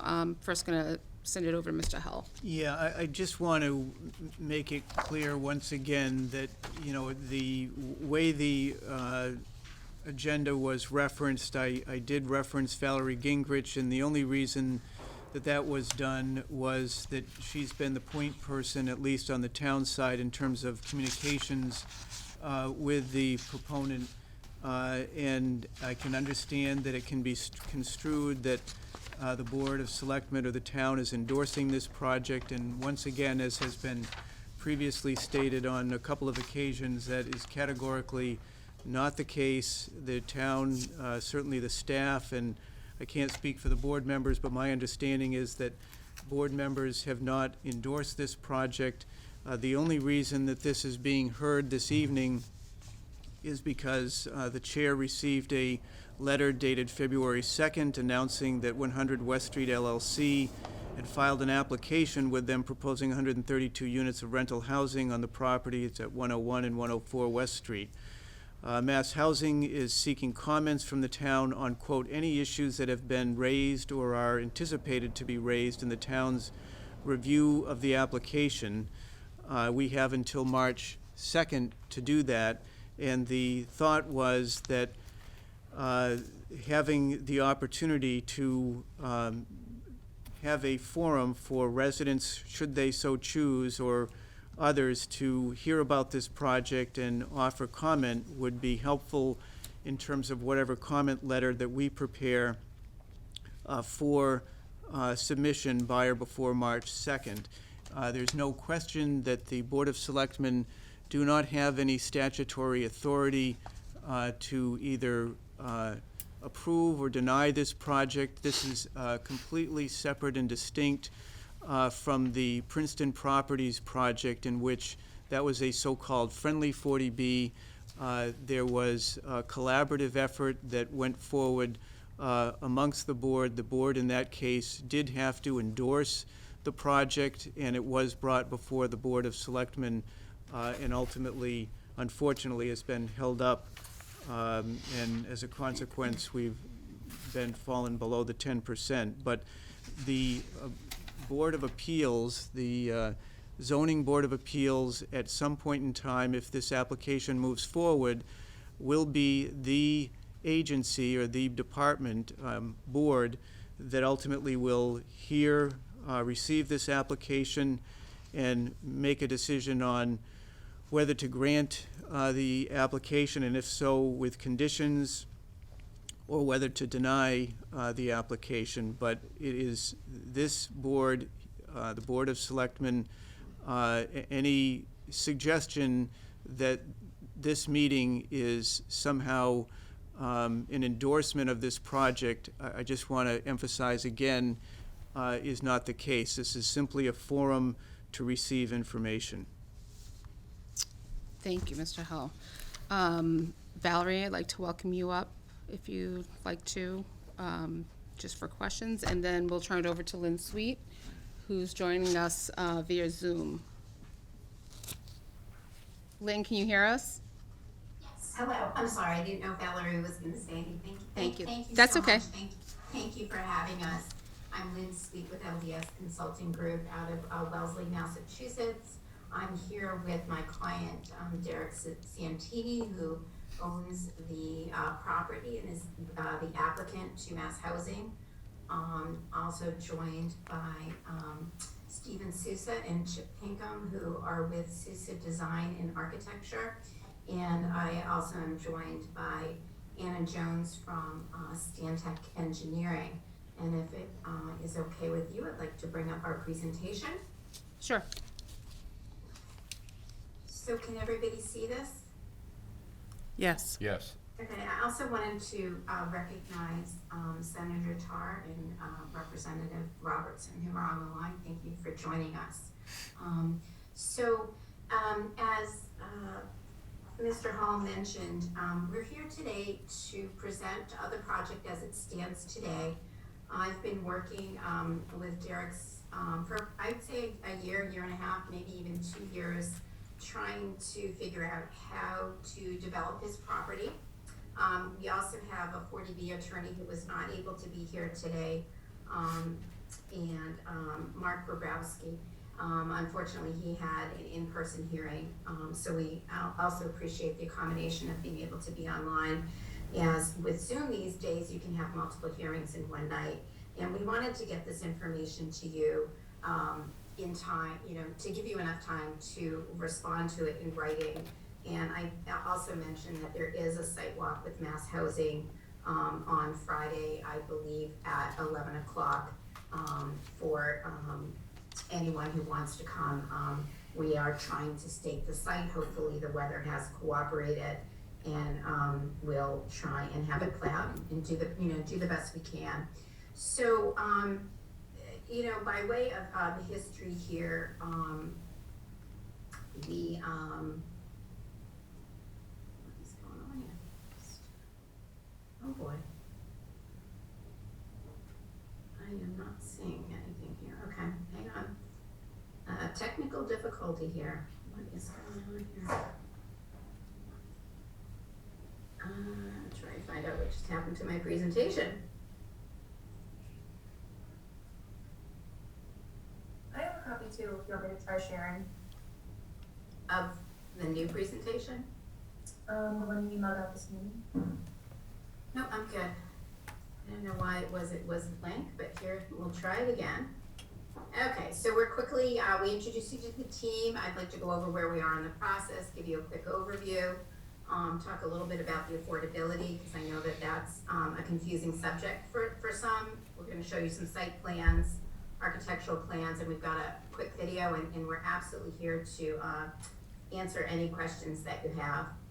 So I think that Mr. Hall gave a good overview of where we are in the process. We have had a great cooperation from the town and department heads so far. We have had a few meetings that started back in September. At that point, we were at around 167 units. Prior to that, we looked at projects that had a mixture of retail, possibly even office, and residential. Some of the roadblocks we ran into is that a portion of the property is owned by the state and the state highway. And after a year and a half of trying to see whether or not that land could be acquired, it became very clear that it was going to be very, very difficult, and that coupled with COVID, in essence, kind of closed the door on trying to do something that might have a retail and a housing component. And that's how we've landed on the proposal that we are today. So as stated, we applied to Mass Housing for a project eligibility letter. They have 60 days to review our application. It tends to take more like 120 days. Within that process, the town's highest elected official has an opportunity to provide comments in writing, and most municipalities also will incorporate any comments from the public as well.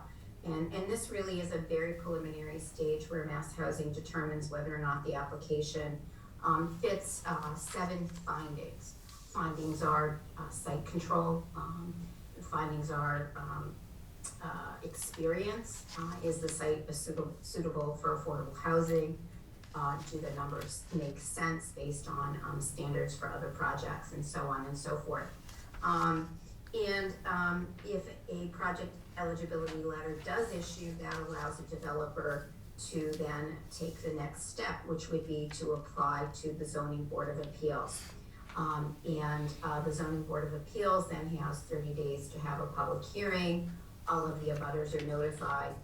And the process is somewhat akin to a site plan approval process in the sense that the zoning board of appeals will hire peer reviewers such at the cost to the developer, like someone to review traffic, somebody to review stormwater management, and so on and so forth. And so at that point, the process is a more formal process, like the town is used to seeing in front of the planning board or the zoning board. So there will be hopefully more opportunity down the road. Why did we file for 40B? Essentially, Mr. Hall kind of summarized it, maybe not knowing that the door is open today.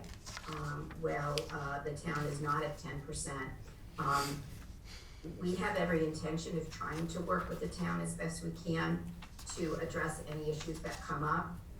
The only reason this isn't friendly is because we don't have a lot of time to work with the town to sort out some type of a development agreement, because if we don't go in front of the zoning board of appeals before the town reaches 10%, the opportunity is lost.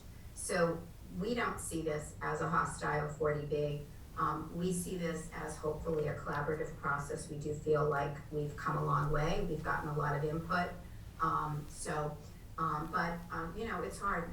Development is hard for everybody when you've got a vacant site, and that's what you're used to having. So that's a little bit about the history of why we are where we are today. I've provided a little bit of a metrics of what we provided to the town back in September to what we provided to department heads a few weeks ago, which is we've reduced our project from 167 to 132 units. We've reduced our parking. We've actually increased our parking ratio, reduced our parking spaces, and reduced our building size.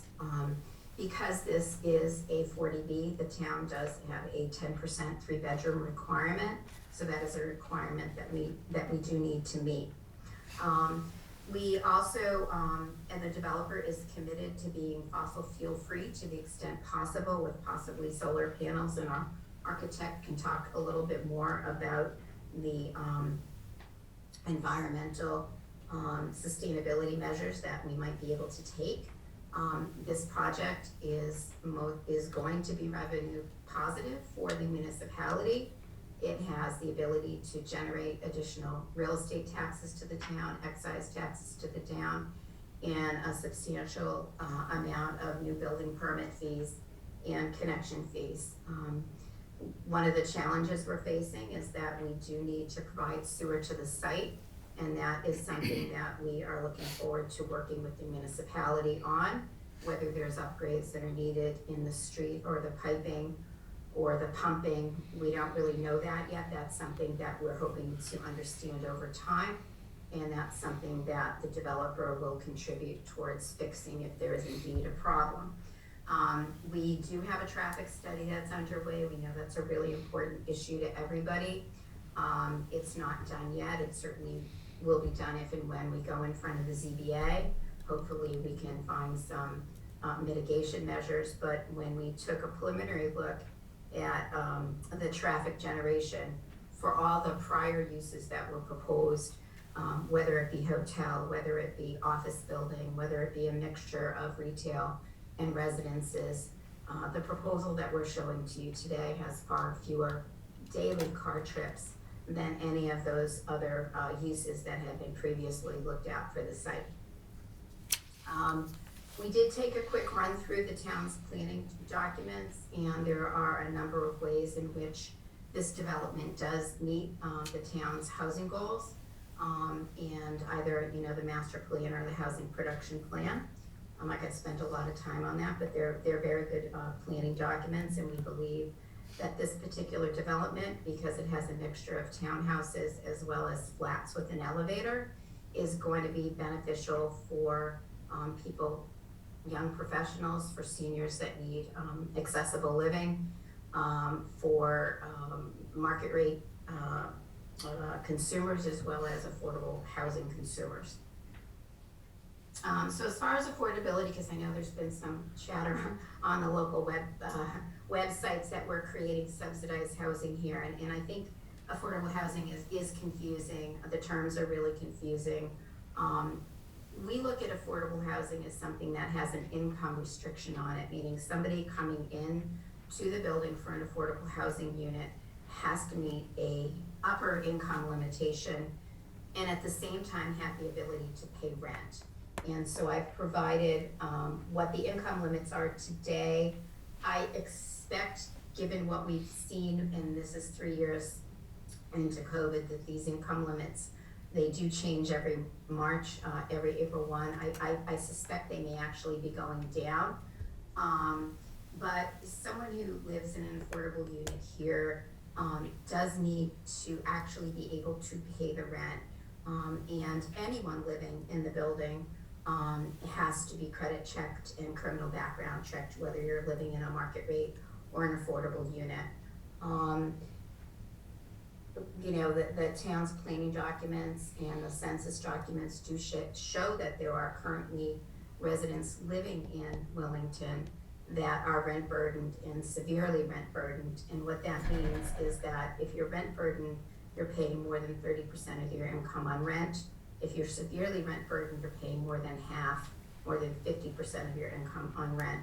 And that's where this affordable housing will come in to presumably relieve that burden for people that are already in town but having trouble meeting their everyday housing and living expenses. We will certainly request a local preference from the Department of Housing and Community Development, and what that means for the 33 affordable units is that up to 70% of the units could go to somebody living, working, or having children in the town of Wilmington. So it's a pretty high percentage. That's as high as the state will go. So again, there is an opportunity locally for those affordable units. And the units will be rented through a professional lottery agent that will adhere to all of the state's fair housing standards. And at the end of the day, the 132 units, all of them will be counted towards the town's subsidized housing inventory, that number of 10% that is a concern for the municipality. And I think that there's also possibilities that there is new legislation, transit-oriented legislation that's gone through where towns need to create housing that's transit-oriented. I don't know whether this would fit in that category, but it might. And so I am now going to turn it over to Anna, who is going to walk you around the site plan. Hi everyone, my name is Anna Jones. I'm a civil engineer with Stantec. Up on the screen we have an illustrative plan.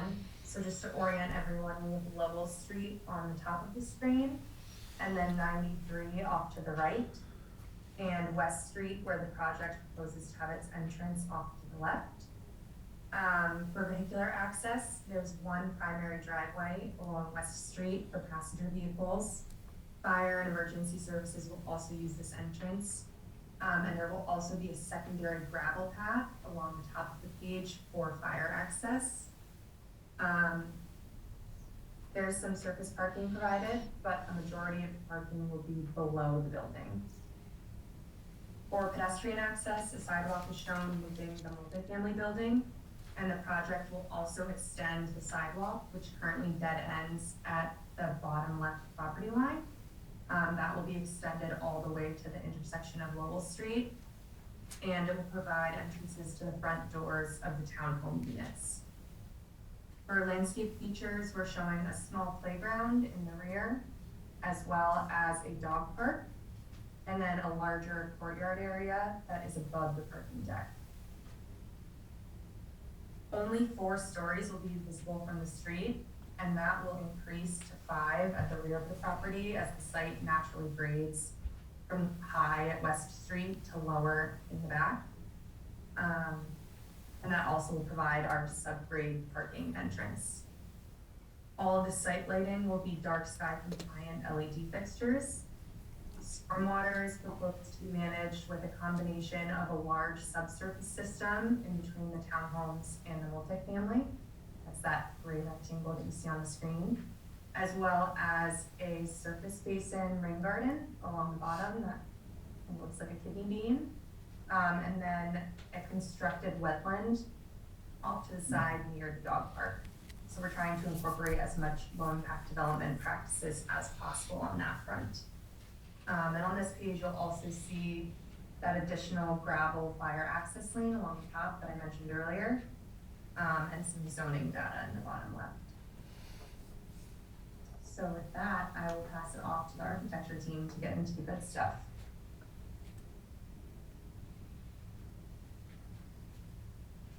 Steve, you need to unmute. Thank you, Anna. Thank you, Select Board, for allowing us to present this.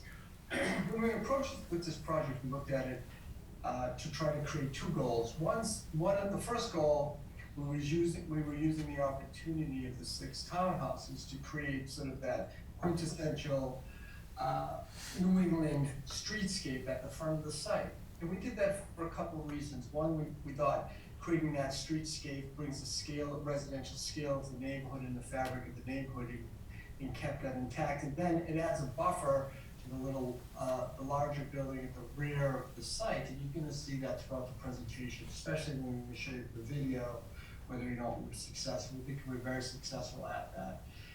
So how we created that sort of piece, we've used a very traditional architecture in the front. We've created front yards. The site has a perimeter fieldstone wall, and you walk down. Each individual unit has a paved entryway to a farmer's porch. We're using traditional material, clapboards and vertical barnboard siding. We're using traditional gable shapes at the front. Again, using the regional architecture to provide us a departure point for this streetscape. We've done a lot of landscape planning, again, to soften the street edge and soften the front yards, as well as buffer view corridors between the units. As you move through the site and you go to the rear of the larger building, you go down the site and go around a large open courtyard. And the strategy we use for larger buildings, we split it into sort of bi-symmetrical building with a centerpiece that we see as a great gathering area, and then 2 symmetrical wings off each side. For scale mitigation, those front portions of the building are 3 stories. So sort of how people interact with this building when they first come is this 3-story building, and then it goes up to a 4th story that is, again, has a traditional material of a barn board on that. We also thought it would be a nice feature to have the base of this building grounded with fieldstone material. And then we're using traditional clapboard above that. We've done a lot of looking at scale mitigation of breaking down the mass of the elevation. And you can show that the elevation has various jogs and various recesses, again, to break down those larger wall areas, to create a more humane scale when you approach the building, as well as when you see the building from afar. Next slide. So this is looking at the rear of the building. Again, Anna talked about how the grade changes. It changes about 30% at the back of the building to a larger building in the back, a larger height through the grade of the existing. On the right-hand side, you see that play area that was talked about earlier. But what we think is one of the most beneficial things is we've got like a 9,000 square foot open lawn for the residents to enjoy the outdoor space. We're seeing each individual apartment has some outdoor space, that the balconies that they'll be able to enjoy. And then that center building, really, we're conceptualizing as the first floor is really a communal gathering area. And then when we were looking at the overall architecture of the building is grounded with that a fieldstone base, but in between the bridges between the center and the wings are very light, and that's a metal panel with a full glazing. So that perception is a light building in between the two wings. And we see that a nice view corridor so people can see the actual greenery and the actual space around that. On West Street, you can see the townhouses in the foreground or background, and how that interplays with that. Again, we're showing a conceptual landscaping, how we see landscaping throughout the site. On the left-hand side, you see the surface parking. And the garage entry is directly adjacent to that. Next slide. This is an aerial view from West Street. You can see how the massive building is broken down from the eroded corners with the balconies. You get a strong reading of the fieldstone base. And again, you can see sort of ideas for plantings, although we're not drawing mature trees at this point for clarity of the drawings, but there's going to be a significant amount of landscape throughout the site that buffers the building and integrates it into the site. You can see the 3-story building in the front that were on the wings that we're dressing up with an ornamental cornice. And then how the entryway pathway works to the building, the drop-off area. That courtyard has parking along the courtyard for drop-off, ride share, deliveries for the units as well. And then we're using again a very residential vocabulary on this building. So we're super scaling it to some degree, but it's very residential in character to bring scale of the overall building down to this sort of that pedestrian level. Next one. And this is a view from my line. Again, you can see the building and how the building reads and the geometry of the building and how that reads in the overall view corridor. Next slide. And this is how you approach the building from the driveway. Going around the building, you can see how how the facade goes, the recesses in the facade create sort of those backdrop steps, and how the scale is broken down on that piece. You could also see the lightness of the ridge that connects the two buildings, and you can see sort of that classical geometry and classical vocabulary we're using throughout the building. On that center entrance. And that's just a straight on view of it. But you can see, it's a very simple building using sort of those traditional materials. We're using a fieldstone base, veneer, and then we go up to clapboards, and then we're going into a barn board vertical siding.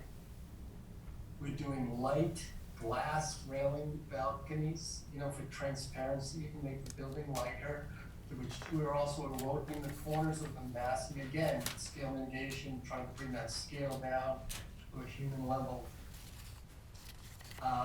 Next slide. So we can quickly talk about parking. So if it wasn't clear, the parking is below the entire 3 buildings as well as courtyards. We're providing 188 interior parking spaces. We're providing interior trash storage that is funneled down through trash chutes in the building. We're also providing electrical vehicle charging stations right adjacent to the garage door. It was brought up for safety reasons and accessibility of the fire department, so we thought that was a good solution for that. Right now, I think we have 10 proposed in that general area. But at some point, we're going to wire for additional EV units throughout the parking garage. And I think our parking ratio is 1.7. It's 1.73. Yeah, per unit. All right. So the exterior parking, so it's 188 inside, there's 25 exterior spots, and then there's 16 at the townhouses, for 229.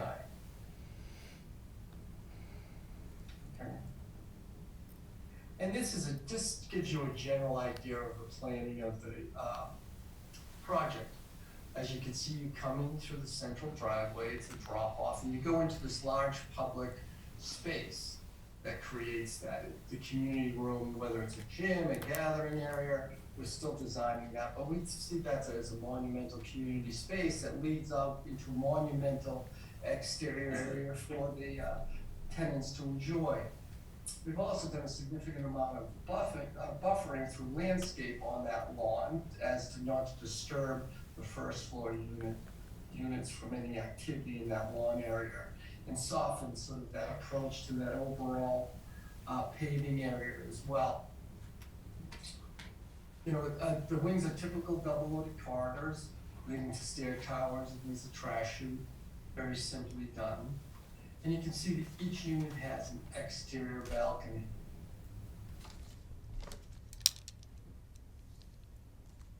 Okay, next slide. So these are the townhouses that, you know, we're very excited to try to create this sort of New England town streetscape, and we've done that through various pieces. Again, the fieldstone wall, that front paved entryway, the farmer's porch, and then the beautiful scale of this sort of these townhouse buildings that have sort of each individual gable element as well as an entry. And you can see the building in the background to the right. You can see how that is perceived through the streetscape, and how that 3-story space brings the overall building down. And although we don't show a lot of, on that spin, we don't show a lot of landscaping, there is going to be a lot of landscaping buffer between the two. You know, we've softened the street edge with plantings right in front of the wall. We've added the sidewalk, and we've done the traditional front yard plantings. Next slide. And this is just a thing, you know, that gable form extends through the building itself and leads to a one-car garage in the back. You know, we're seeing that as a carriage house doors. We're seeing the same materials in the back. And each individual unit has their own rear entry that's landscaped and paved as well. And to the right, you see, again, some of that landscape between the units, and to the left as well. Next slide.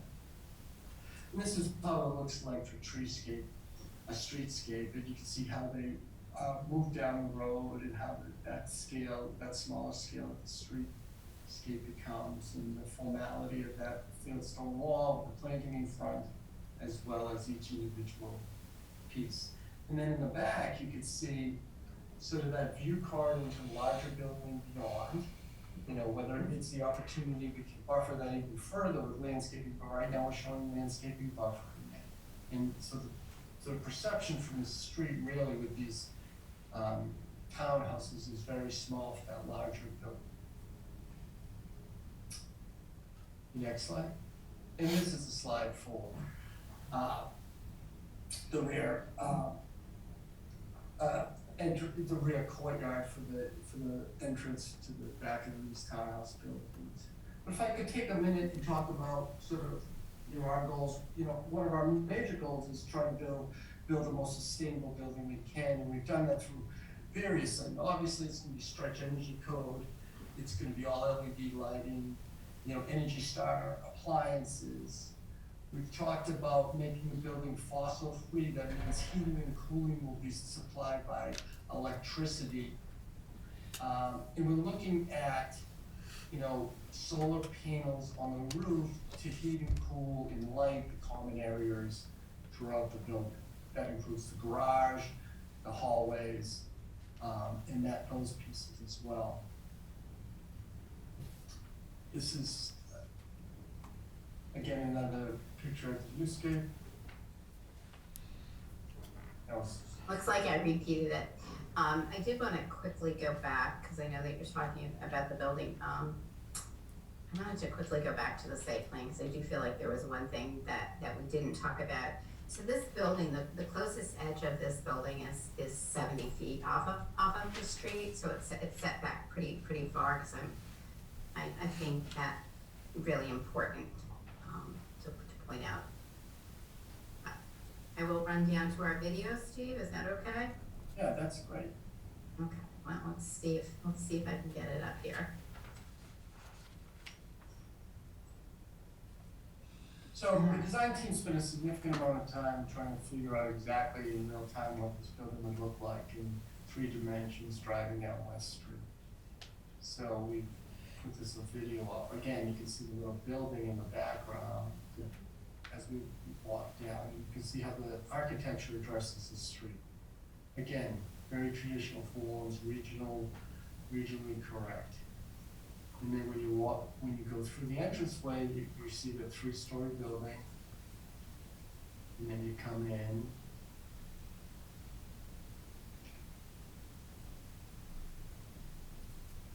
You can see that really how those recesses really affect the massing of these buildings and how they break down that wall and elevation.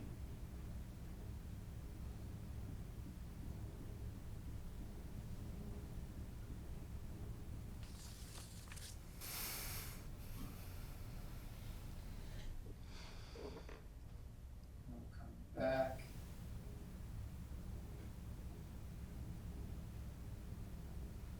Again, just looking at the individual entrances in the rear auto court for these townhouses.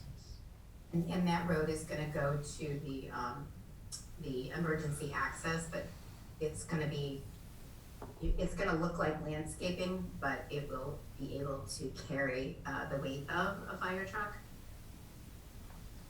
Right. Yeah. How'd you get that, huh? Or not, I guess. All right, I think I'll.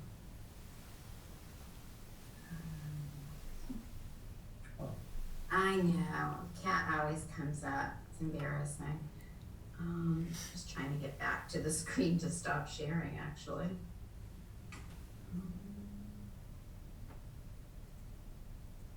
What's happened to it? Oh, there it is.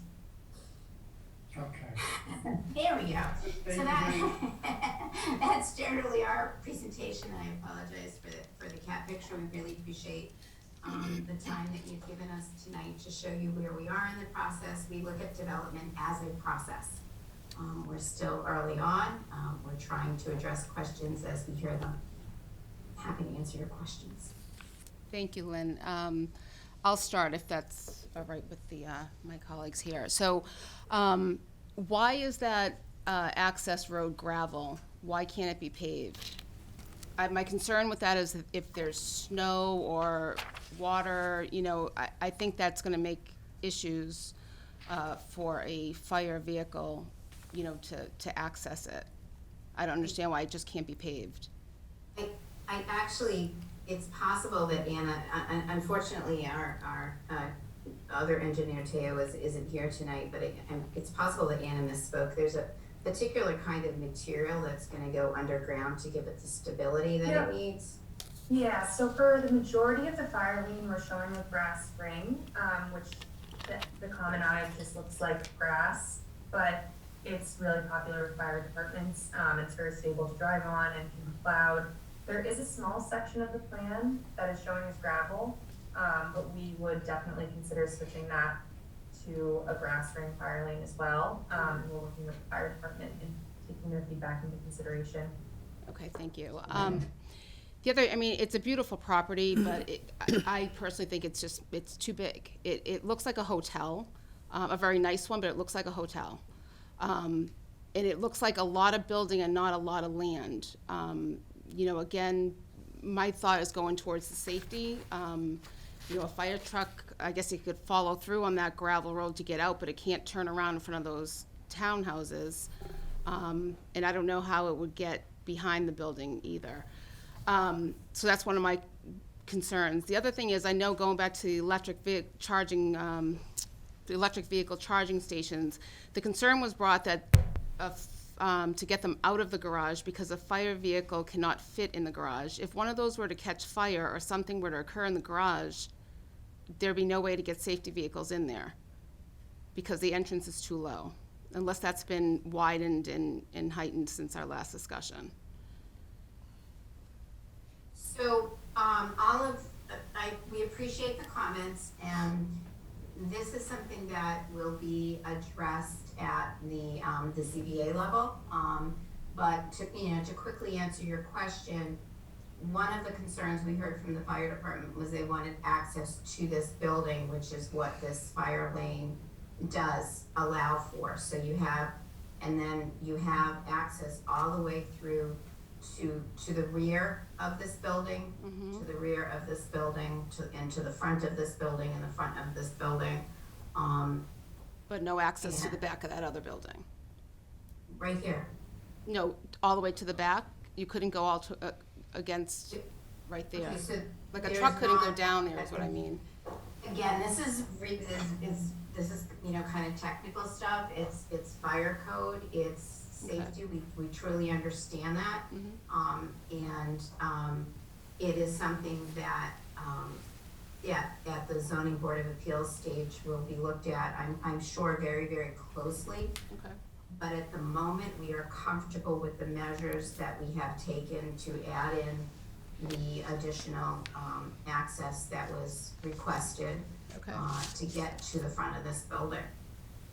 And the garage, I'm sorry if you already answered that, the garage, there's no modifications have been done since the last presentation, correct? It's just that the charging stations were brought towards the entrance inside, correct? Charging stations were brought to the entrance to address that concern. But they're still under the garage, correct? They're not outside?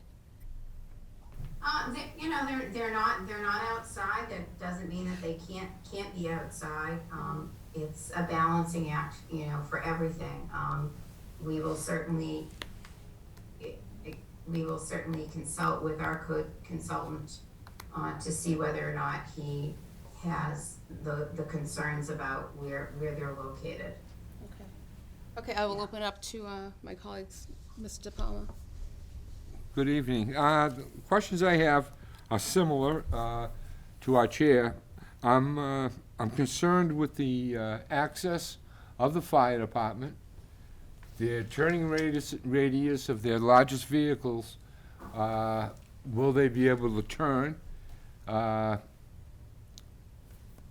The gravel fire lane, I don't know what our fire chief's opinion is on that, but I would have some concern with it, especially in the winter months. And the fire apparatus, ambulances, accessibility to the property.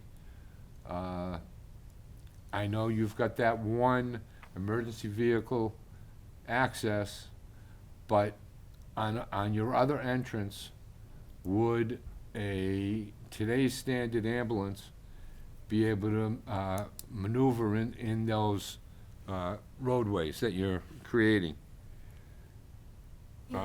Also, I have concerns about the intersection of West and Lowell. Back, I believe it was 3 years ago, it was considered a fail by the state. I'd like to know how you believe that with the addition of how many vehicles that you're determining, whether it's 200 trips a day, 300 trips a day, that it's not going to cause more issues on that intersection. Thank you. Thank you very much. So, with regard, this is a very, very wide entrance here, and Anna can correct me if I'm wrong. I believe that it's at least 24 feet. I believe we also have we have the specifications for the largest fire truck in Wilmington, and if we go in front of the ZBA, we will be doing what's called a SWEPT or AutoCAD analysis that will show how a fire truck enters and exits and kind of turns around the property. So we understand your concern, and we look forward to providing that illustration, hopefully later in the process. As far as West and Lowell Street, we are working with a traffic engineer, Kenneth Krams, who is very familiar with the intersection. He is is or has or will be in touch with the town's engineering department. We do understand that there's some studies underway, and he will coordinate with the town as he works on his report and his suggestions as to whether or not there are mitigation measures that are going to need to be taken to accommodate the additional traffic from this development. Do you want to go next, or? Oh, Okay, are you all done? I'm sorry. Thank you. The only other question I have is, from Lowell Street to your property, could you tell me what the distance, approximate distance is? On what, to your property? I know there's from Lowell to, do you own right to Lowell Street, I should say? There is, hang on, let me share this one more time. There is, and I think I had mentioned very early on in the presentation, this property is owned by that's the the state. Commonwealth of Massachusetts. And there's a Mr. Ticket here, I Yeah. think that's what you're referring to. Mm-hmm. So we do not own all the way to Lowell Street. That is part of the state highway system. Because I'd also be concerned with a sidewalk going down to Lowell Street and not just stopping at the end of your property. So if someone does want to walk down to Mobile on the Run, they would have good access.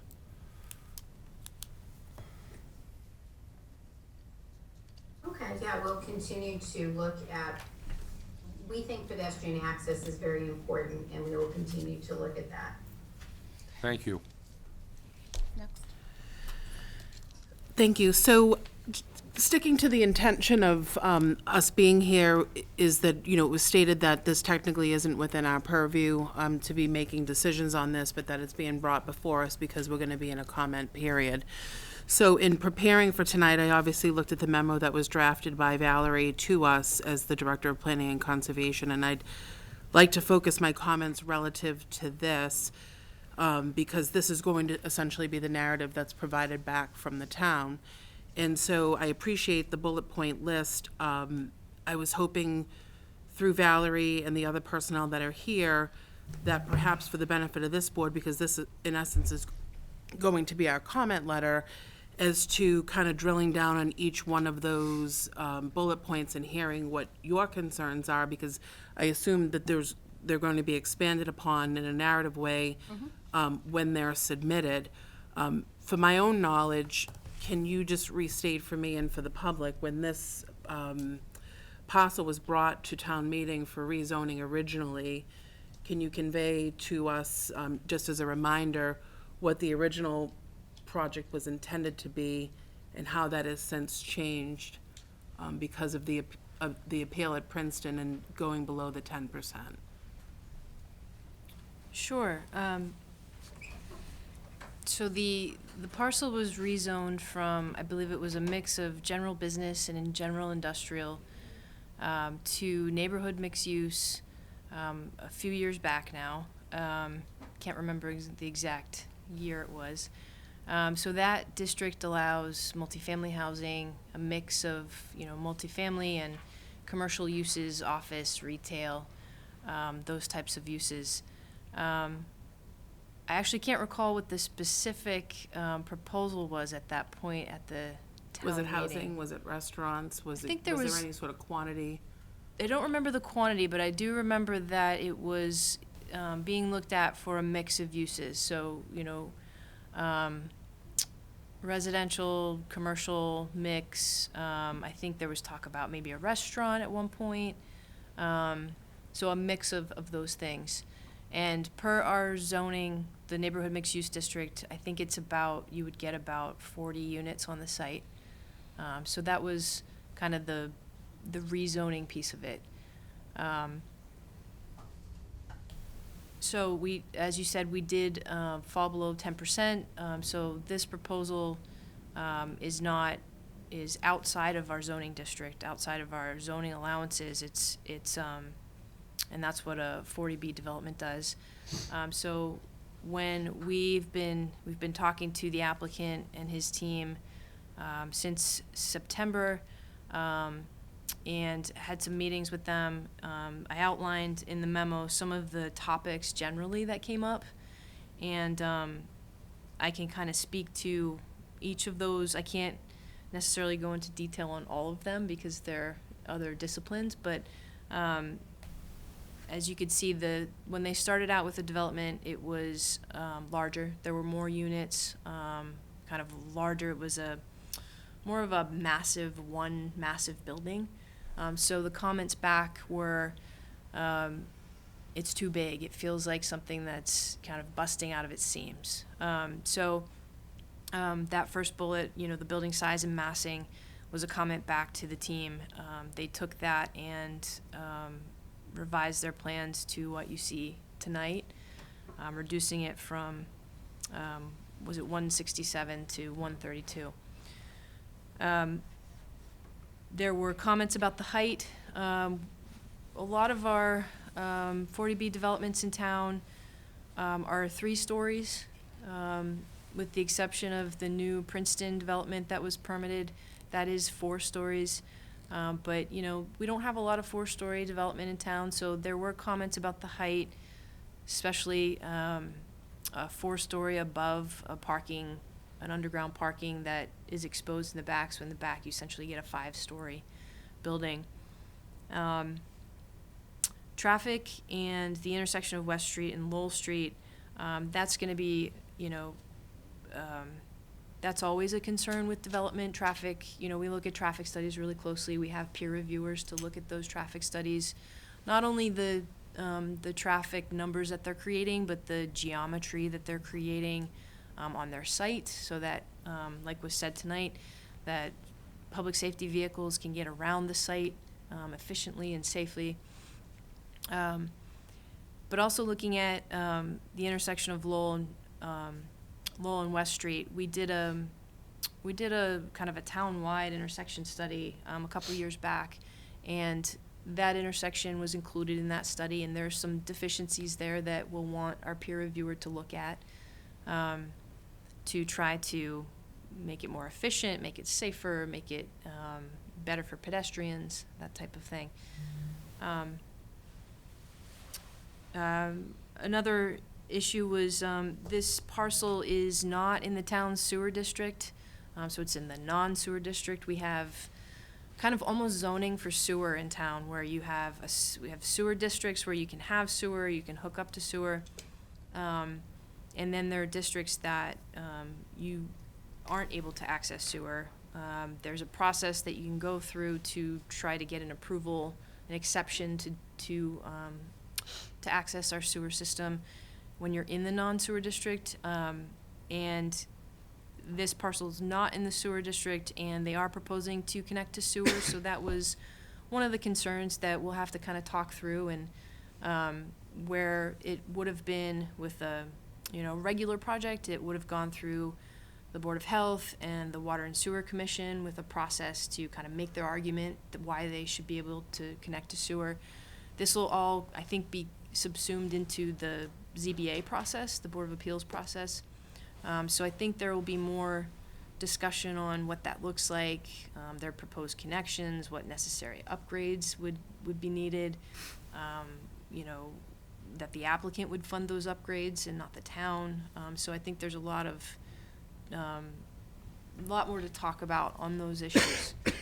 So to that point, if I may, who decides, because it's considered the unfriendly 40B,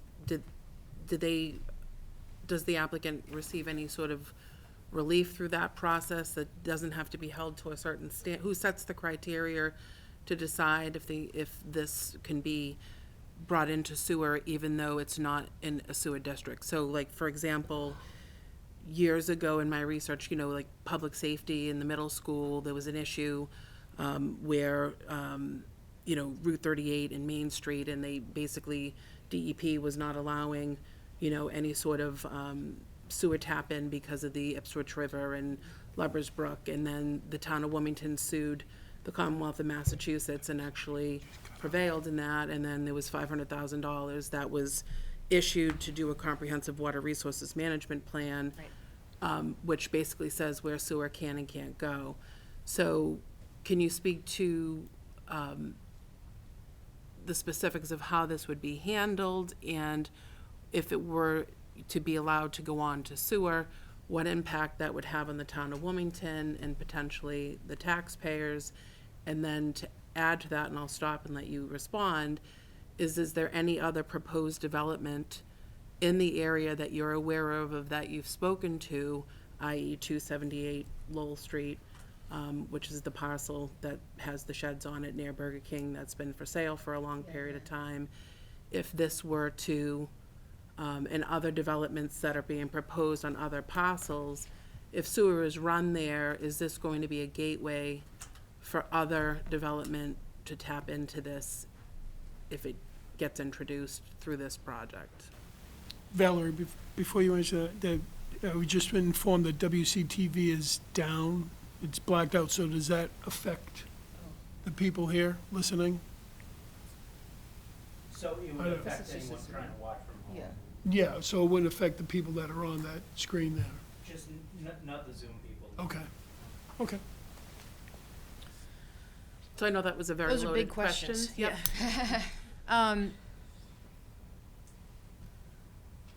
So I think the sewer piece, who would say they're allowed to tie into the sewer? I believe that is, because this is a 40B development and it's a comprehensive permit, I believe that it's all under the Board of Appeals, which would, they would look for comments from staff and maybe from other boards. I think we haven't seen the details of what they're proposing exactly for a sewer connection. So as part of their permitting through the ZBA, they'll have to contract with Arcadis, our sewer consultant, and that Arcadis knows our entire system, right? So they'll be the peer reviewer for that piece of it. They'll look at what they're proposing, how much capacity there is in the system, how much capacity is needed. There is existing sewer that runs along Lowell Street. My understanding is that it's not the type of thing that they can just hook into. It's a little bit more complicated than that, but there is existing sewer that runs out down to West Street. On Lowell Street. I think it's So is Burger King on sewer? that I wouldn't be able to say for sure. I believe they may have tied into sewer. There's a sewer stub for the Burger King. Okay. I don't know if they tied in yet, but there is a stub available to that property. Is Red Heat on sewer? I'd have to confirm that. I don't know. Okay. Is Mobile on the Run on sewer? I don't know. I'd have to confirm. I can answer that one, yes, it is. Okay, thank you. So is there any other proposed development around this that would this be a gateway for other connections for other developers? If I may, just to, the sewer connection that we're looking at is where the senior housing is. I don't know if that helps the discussion. Oh, Windsor Place, you're talking. Windsor Place, okay. Yeah, so I guess there's a pump station. I didn't know which direction it was coming up, if it was coming up through that corridor. That's or- why okay. I piped in. Thank you. I apologize for interrupting, but that's what we're looking at, is trying to bring that up to the ability to handle the sewer for this project. So it is Windsor Place. Okay. So we haven't seen the details of what exactly is going to be required, and I think, so typically we stick to our sewer, non-sewer district, right? So if those parcels are in the sewer district, they could tie into sewer with any necessary upgrades. It depends on what kind of line it is. You can't just tie into a force main. But you can tie into a gravity main. So, got to kind of untangle the web and see what's out there and what would be needed for this development, and whether that we haven't seen that yet to see how it would potentially impact other development. Those details are still to be Makes seen. sense. Now, and you may not have an answer, but I'm just gonna ask it anyway, is that if the sewer is not approved, what is, if any, is the Plan B for this project if it could not exist on sewer? I think that would be a question for the development team. Correct.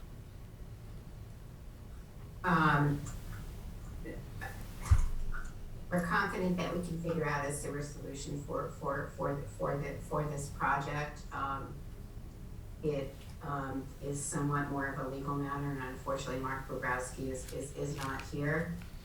But if the sewer exists, it's my understanding that it's difficult to deny a project that has affordable housing access to that sewer. Okay. That being said, we do really look forward to bringing forth plans when we have them, hopefully at a later point in the process if we're awarded our project eligibility, and look forward to the input from and review of ACADIS. So with ACADIS, would you be consulting with them to give the narrative comments back in the letter proactively before ZBA, or would they be looking at that? Because I would assume that the comment letter would go potentially before the ZBA might be spoken to.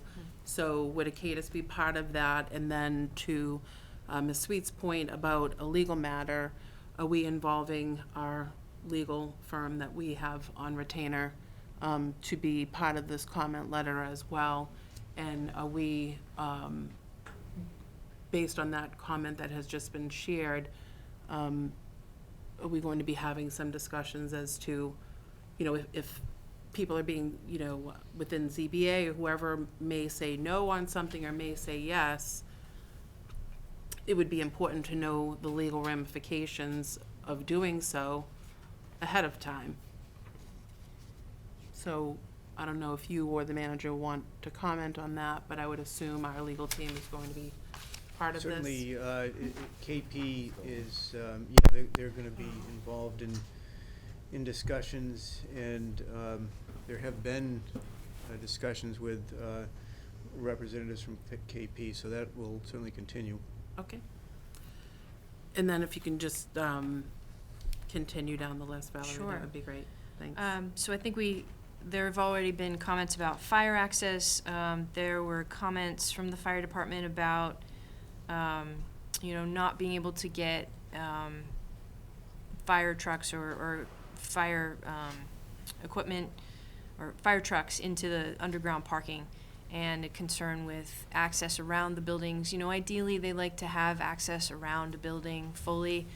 When that's not always the case, you know, they like to have as much access as possible. There was concern about fire access with only one side entrance. The applicant team took that information and they're proposing on tonight's plan, there's another access point that's shown for fire access, so that's something that would be reviewed during the process. And then general traffic circulation on the site. So, you know, turning moves for cars, for delivery trucks, and kind of getting around that site and how it works will be, as we do with every proposed development, we'll look at those actual turns. You know, Lynn referenced auto turn in CAD. You know, those drawings are submitted with the application to show the movements of cars and trucks and delivery vehicles, as well as the fire, the largest ladder truck. And then some other typical things that we look at, stormwater management will be looked at very closely on the site to make sure that it meets all the standards. And then this parcel is in the groundwater protection district, so there's even more importance to recharging stormwater back into the ground to recharge the Ipswich River.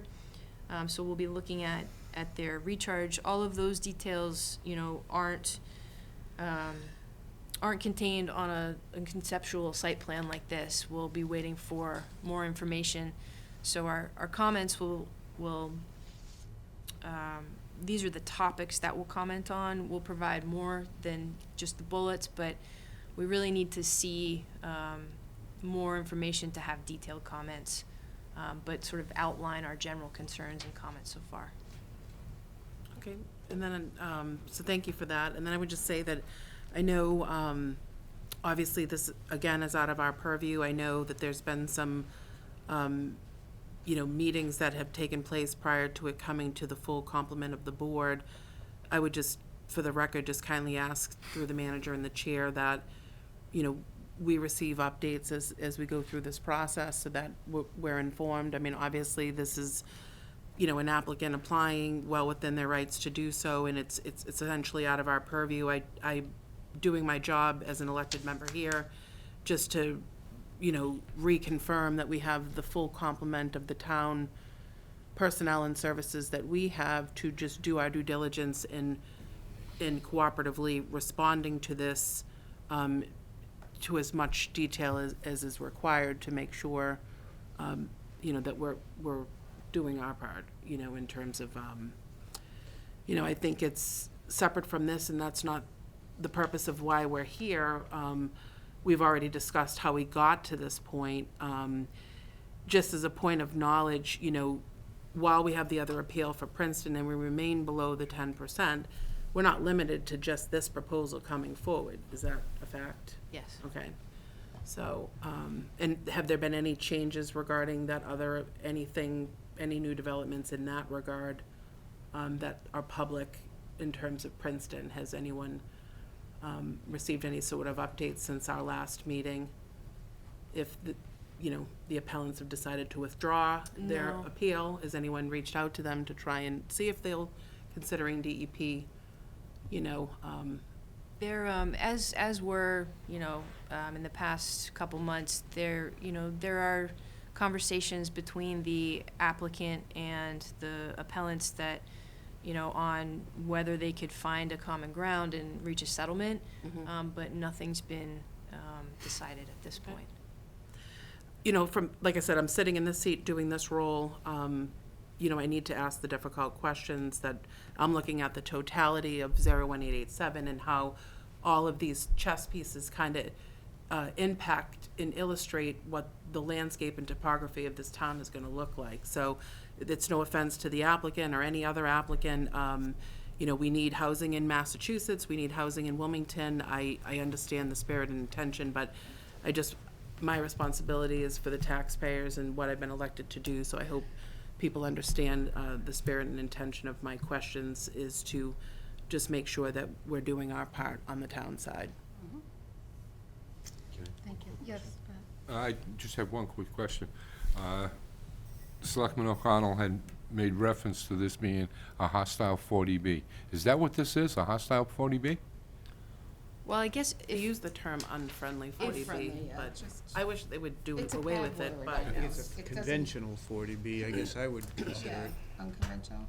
Conventional, so I mean, the so-called Yeah. friendly 40B, the only distinction is, or I shouldn't say the only, but certainly the significant distinction with a friendly 40B is that the Board of Selectmen are endorsing the project, and so in that light, there's, a formal working relationship where in a non-friendly, or well, I shouldn't say, in a non-conventional, or a conventional 40B rather, not a friendly 40B, a conventional 40B, the proponent, brings their application forward, they go to the Board of Appeals, most of the approval agencies, Board of Health and others, don't have, the applicant doesn't have to go to them individually, it just goes to the Board of Appeals, and is, they can comment, certainly the other boards, but ultimately everything is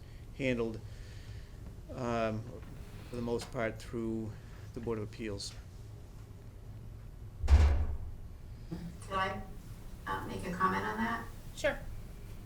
So, really the difference is who signs the application, in a friendly 40B as noted. The town would actually sign the application that went in to, you'd go into a different door, you'd go into the Department of Housing and Community Development versus mass housing. You know, I will say that we did offer an alternative, and I will certainly put that on the table, which we'd be happy to do in parallel, and that's something called a 40R. Because we are right by a state highway, and there's retail down the street, this would be an amazing location for 40R, and that would be to create a overlay district of sorts, and that brings even more funds into the municipality. They would get a check for $250,000 once the zone was adopted, and they'd get a fair amount of money per unit when a building permit is permitted. So, again, I do want to say that we are open to discussion and lots of possibilities. You know, we went this route just because of timing. Thank you. Gentlemen, do you have Thank, questions? yeah, thank you, Madam Chair. Just say thank you for the presentation and good luck as you go through the town's regulatory process. Mr. Tyra? Yeah, just a curious question, 40R as opposed to the 40B, what's the difference? More units, less units?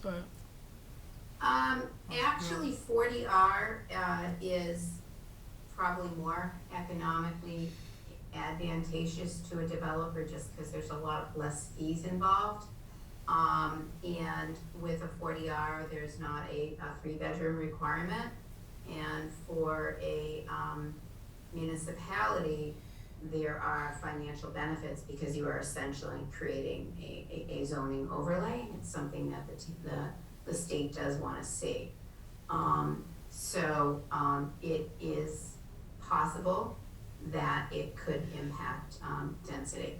And oftentimes we do them at the same time. The difficulty with the 40R is that you do need a town meeting vote to adopt the zoning.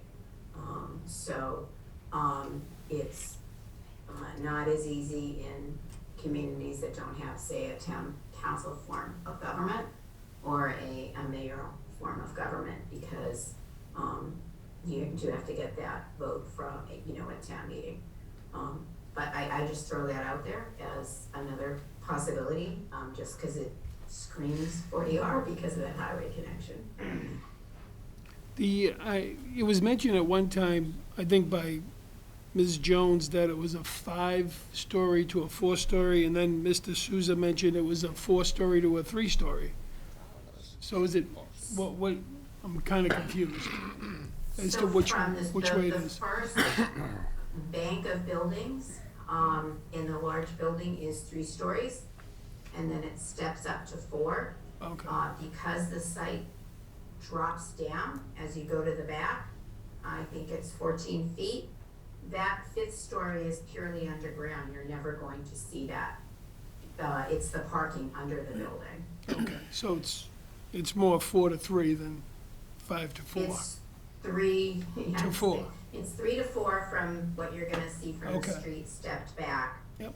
If you're standing in the very back of the building, You can see the I think you'll see a little bit of the bricks for the parking garage, or it's a stone facade.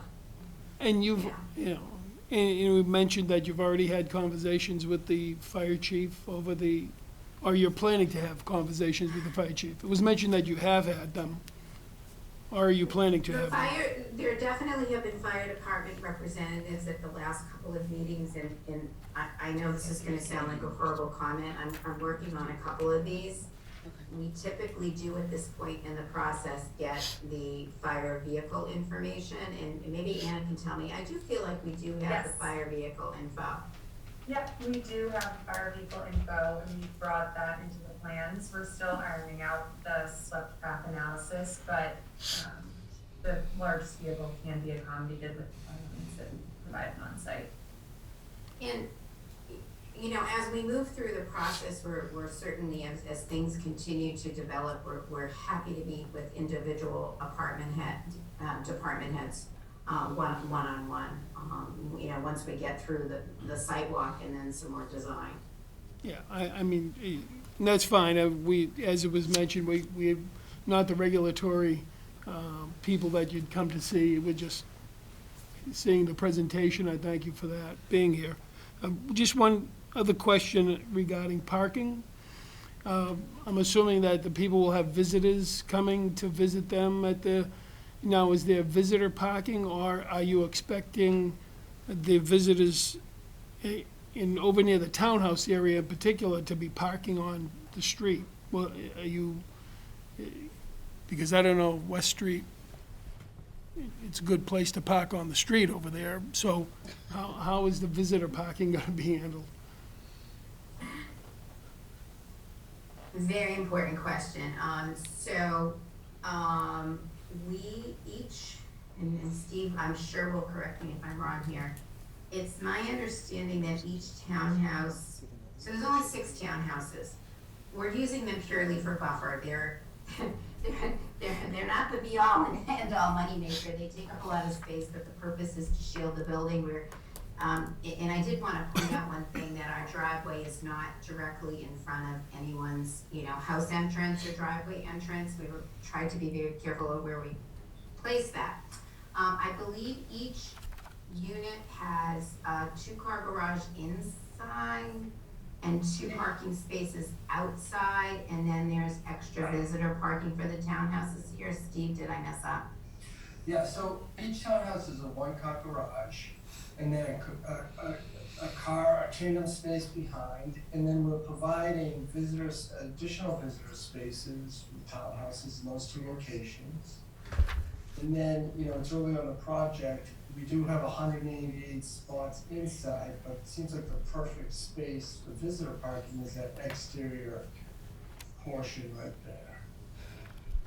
So there's visitor parking here, there's short-term parking along here, and then we believe this will mostly be visitor parking too. How many spaces are in? I think there's like another 25, no. There's 25, yeah. So we think that most of the building parking, underbuilding parking is gonna be residents. And honestly, we have the ability to add more parking. We prefer not to. We would rather have the green space. We're very conscious of what Valerie mentioned, that we're in a groundwater protection district. And that's another reason why we would prefer, again, not to put pavement and deal with the structure underground for the emergency access. So this is what we believe is the right amount of parking for this. But that's always up for discussion. It's always a tough discussion to have. No, I understand, and sometimes when there's not enough parking, people will park on the street, or they'll park on the roadway around the complex, and sometimes that could cause problems for ambulance access and fire apparatus, because we know firsthand at the high school this year, there was an incident with the football player, because cars weren't paying attention to where to park. They were parking along the side, and the ambulance couldn't get through, and there was an issue. So just as long as there's plenty of parking to be aware of. Very sorry to hear about that. So, yeah, a lot of our units are 1-bedroom units. Just I kind of brought this up again. We kind of skimmed through it.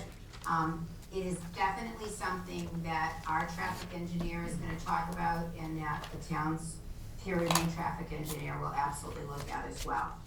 But that's more of coming to agreement of what everyone's comfortable with. We think 1.73 is pretty good. Most suburban developments are at 1.4, 1.5. But again, we'll do what everyone feels is the right thing for this.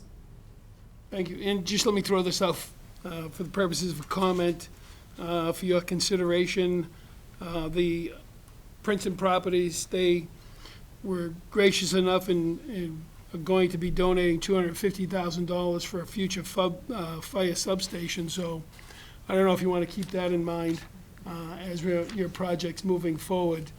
It's great that we're looking at a substation off of 93-125, which would have immediate access to this facility in the future. So just food for thought, I guess. Everything is on the table right now. There are and again, I wish Mark were here, I'm really sorry he's not, because I don't wanna say something incorrectly.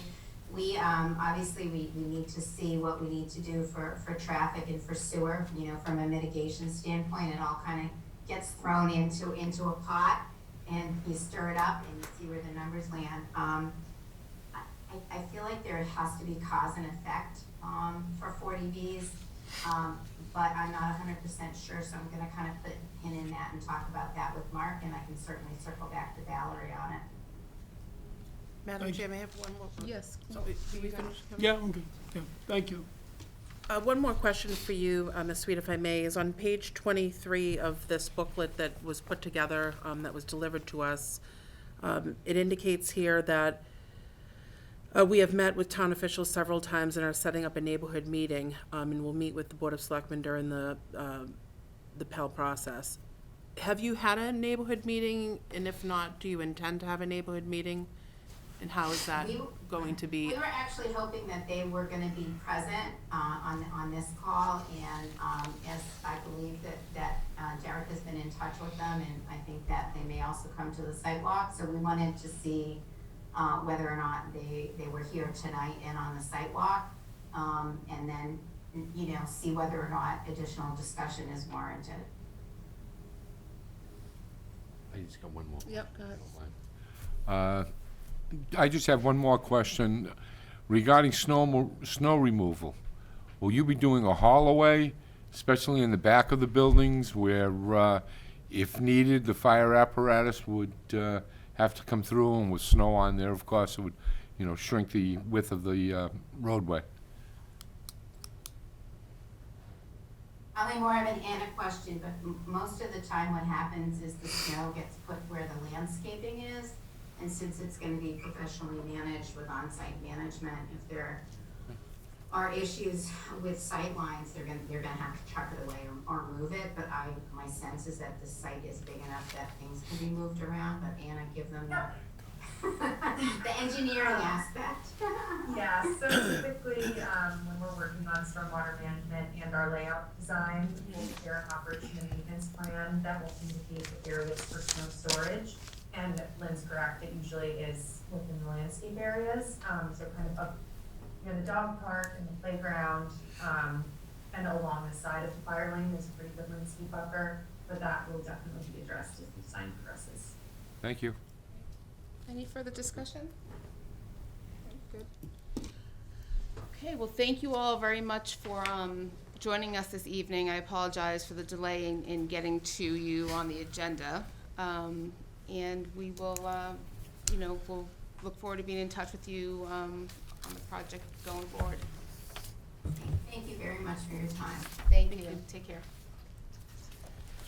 Okay, thanks. Thank you. Thank you. Thank you, everyone. Thank you. Okay, next on our appointments, is a discussion in regards to the response to the January 21st, 2022 MBTA accident. Mr. Hull. So just in a general sense, there was clearly, as a consequence of the unfortunate circumstances of that accident on the 21st of January, there have been a number of communications with our legislative delegation, and I believe they may still be on, not sure. They're both. Okay. And fortunately, through, their efforts, they've been very attentive to the issues we've raised, one being seeking some comment from the MBTA that might provide a measure of assurance as to the steps that are being taken to indicate that the crossings are safe, and also looking at their inspection schedule, making sure that they're doing what they need to do so that we, as residents of the area, can cross these these crossings without any, concern. Certainly, there's been other issues raised about the prospect of revisiting the so-called quiet zones. So there's been a number of questions that have been posed, and, I think is tonight, and I believe Selectman O'Connell was in part looking to raise this so that there would be an opportunity to perhaps look at different avenues that the board may wish to pursue in concert with our legislative delegation. So I guess with that, I'll just add that I joined the MBTA call the other day, and I can't think of his name right now, but the CEO of Keolis was on there, and I just reiterated to him and to the MBTA that, we were disappointed in the lack of communication from them, and that we would still like some sort of notification from them to our residents to just, give them some reassurance that things were working well. I also asked them, what they were doing, where they stood as far as, corrective actions, so this doesn't happen again. And they, reiterated about training and updating their manual. Of course, they couldn't speak too much to it. The other thing they had mentioned was perhaps putting signs up prior to the stop, which is something I think collectively we had spoken of as well. We didn't go into detail whether they be LED signs or whatever, but I just wanted to get across to them that, we are still, kind of hot and heavy on this, that, we're disappointed with them as far as communication, and that, we're still looking for it, and, of course, they were gonna bring that back, but that's all I just wanted to add. So anybody else wants to?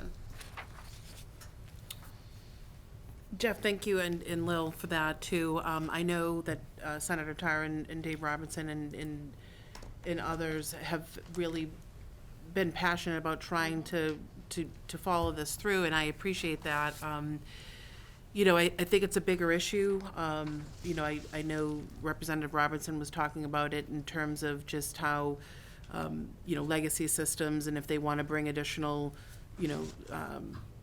software or different things on board. He didn't say those exact words, but that, you're trying to have new innovative technologies and systems coming into an infrastructure that may not be able to handle the new, innovations coming forward. So I think it's a bigger issue, from a transit standpoint, that, there isn't some automation and non-human-like intervention here.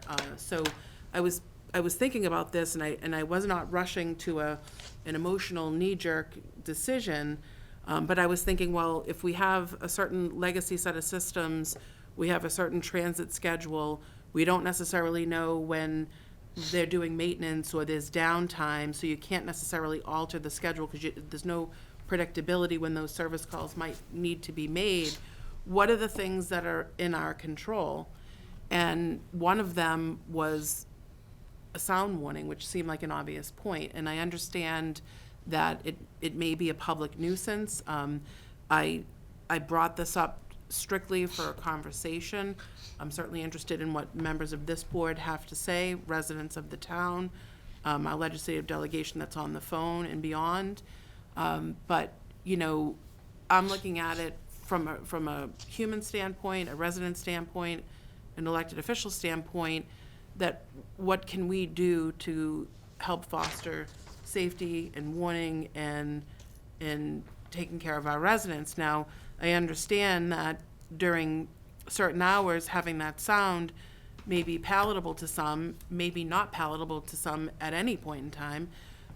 Could there be, and I believe Representative Robinson had asked the question, I believe in an email, is that could there be certain hours of sound and certain hours of no sound? Is it an all or nothing scenario? And then the other piece that was just brought up in the general sense is,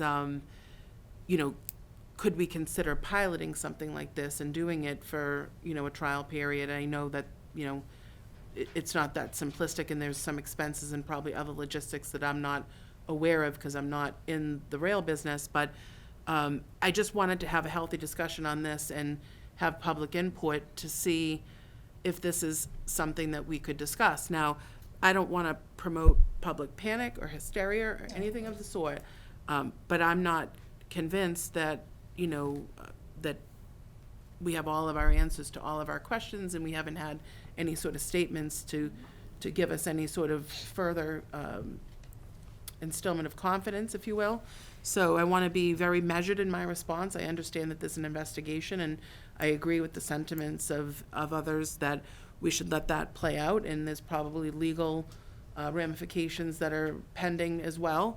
But, what do we do in the meantime? And it's tough to sit idle and not have these discussions when, I'm hearing and seeing news reports in other geographical areas within the state that this is happening in other areas that, it's of concern. And, as I indicated in the first meeting, after this very unfortunate situation, that I think we should be consistent and persistent in pursuing, as much as we can, for safety and knowing, that we're communicating and doing our part to do our best. So I'll close with that and certainly open up for any response to my comments. No, I agree.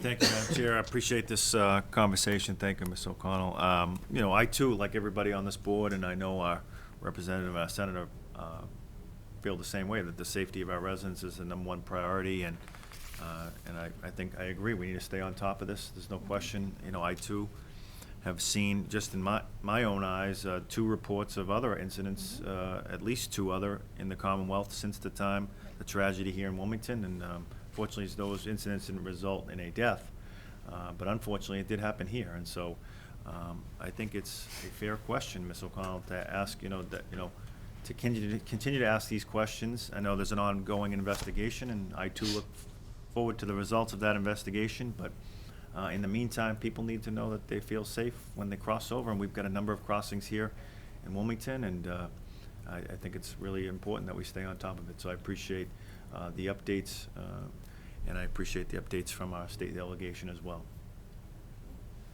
Anybody else support? I'll turn it over to the reps momentarily. Just get you guys. Thank you, Madam Chair. I think at this time, what we have to do is, we have to let our State House delegation review the situation, get involved with the dialogue with the MBTA and anyone else they have to. They carry a lot of clout, and I believe it's best for us right now to handle it that way. If we see that we're not getting any activity, we can always change our ways. But I believe with the delegation working with Keolis, I believe we will be able to have a better outcome. And I believe, as strong as our voice is in town, and the residents and the board and everyone else, I believe our delegation, Senator Tarr, Representative Robinson, Representative Gordon, could throw enough weight around to get this thing resolved and find out what they're going to do. It's not just an issue that happening in Wilmington. It's happening all over the state. You hear about it. It seems like the day doesn't go by now you're hearing something about it. It needs to be addressed, and I believe that's the best way to handle it. Thank you. Yeah, Madam Chair. I would agree that I'm not satisfied with the response from the MBTA or Keolis.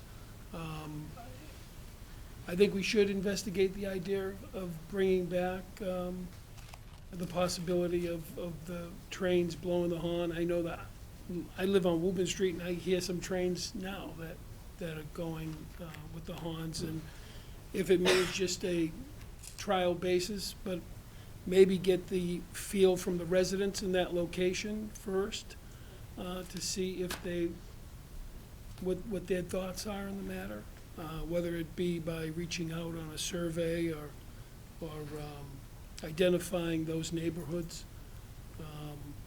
And, we haven't talked about a letter of to document our dissatisfaction to them yet. And, you know, it's, I don't know if we're waiting for the investigation to finish, or we're waiting to hear from our legislative delegation, or what it, but at some point, we should document our dissatisfaction and send it in to them officially from the board. Yeah. So, and that's all I've listened to. Senator Tarr, Representative Robertson, thank you for being here this evening, and I'd like to open it up to the two of you for comments and discussion. I know some of the stuff that has been mentioned you're already working on, so I'll leave it to you to. That's right. That's right. Evening, Mr. Hall, members of the board, and if Senator Tarr would allow me to speak first. I'm glad to hear, and I apologize. I'm going to go over some material of what we've done, so if there's any need for clarification on the efforts what Senator Tarr and I have been doing, please feel free to fire off. I'll try to keep it as outlined for the board and for the members of the public to understand as best as I can. But it's a relief, and I think I can speak for Senator Tarr as well, hearing that each of the members that are on the board have reached the same concern that we have to some capacity. It's been about 3 weeks on this, and so far the commentary from the MBTA was that the investigation's ongoing, that the crossing grade is safe to cross, which I believe they announced within 24 hours. But as Ms. O'Connell, Mr. Bendel had brought up, the awareness of people in Wilmington, given the severity of our accident of fatality, coupled with reported issues elsewhere, has led to a number of reports, including a few from here in Wilmington. Now, it's a bit ironic. The reports came from motorists that saw a gate which they assumed was malfunctioning, but was actually being tested as part of the Federal Rail Administration's monthly safety. But this just, I think, speaks to the lack of public trust. They see a crossing guard gate now not behaving in a way which is expected, and I don't blame them. If I was a motorist, I would report that too. And I had a conversation with Chief Desmond about it, and immediately thereafter this incident, I had a long conversation with Senator Tarr and a few of his aides, and the senator's office and I were in the midst of just putting the final touches on a letter. I'll highlight the 3 pieces, and I'll let the senator talk, and then I can bring up some more about potential for us to make to the MBTA in terms of passive safety monitoring there, and the cost and some ways of mitigating that kind of financial impact of sorts.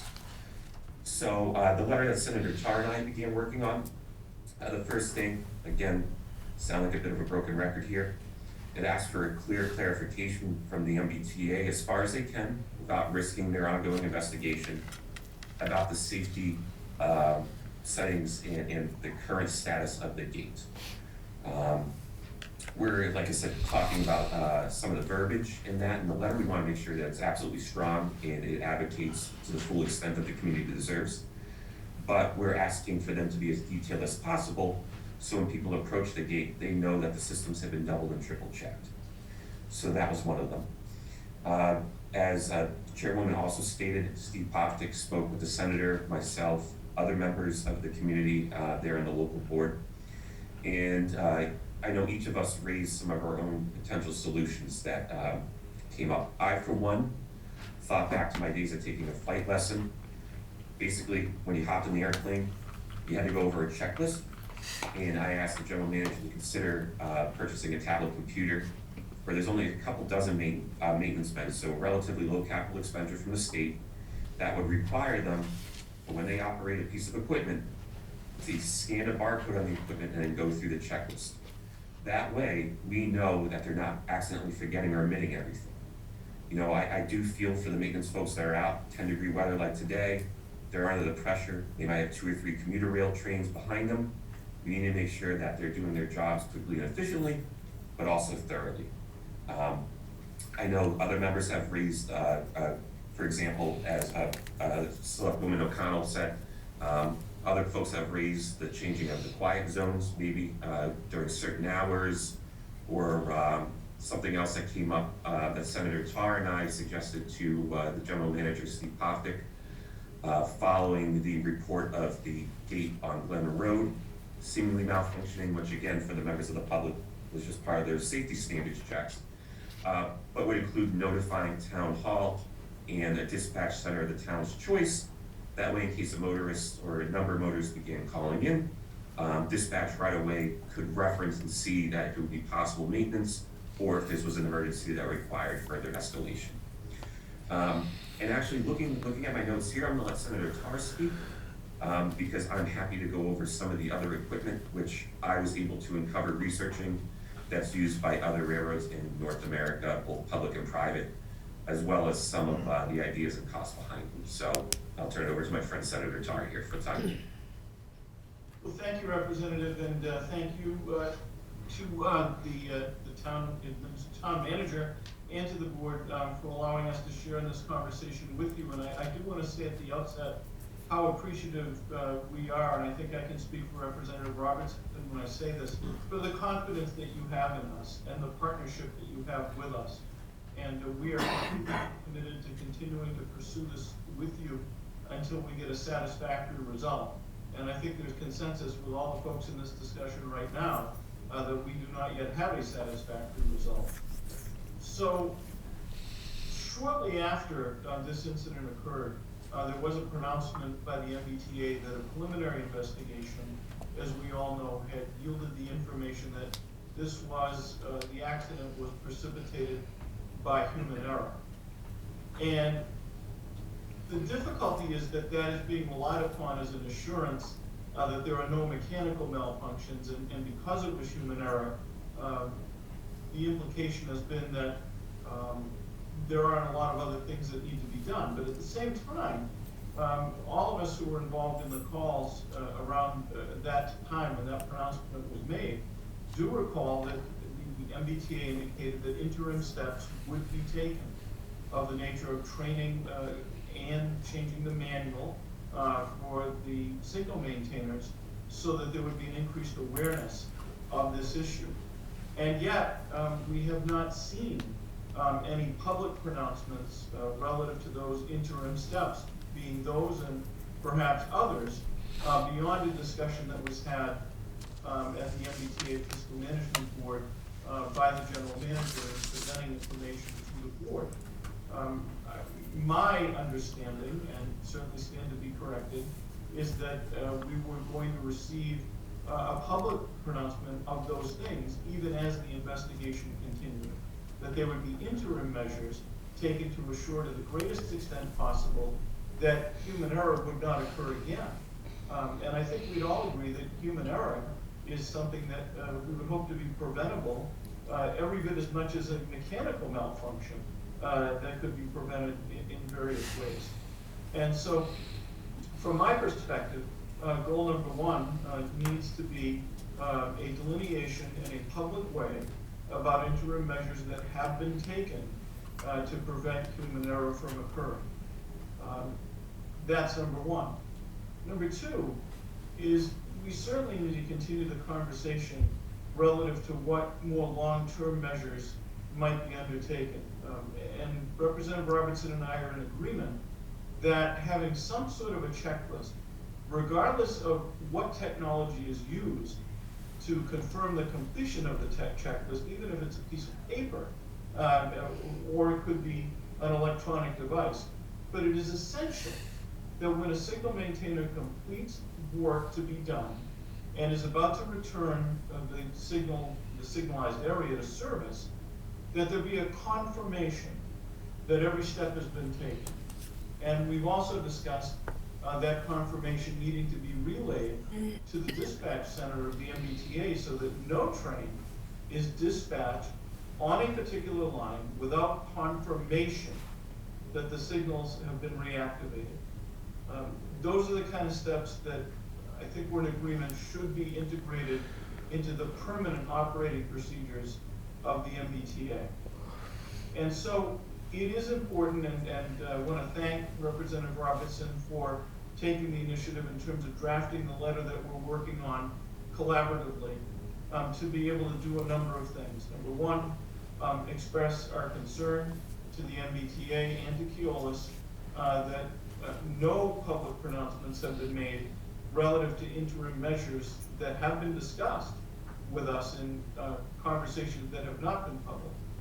Number two, that we continue to pursue the investigation as quickly as possible, because to the extent that further actions might be predicated on the completion of the investigation, it's essential that the investigation be completed in as expeditious a fashion as possible.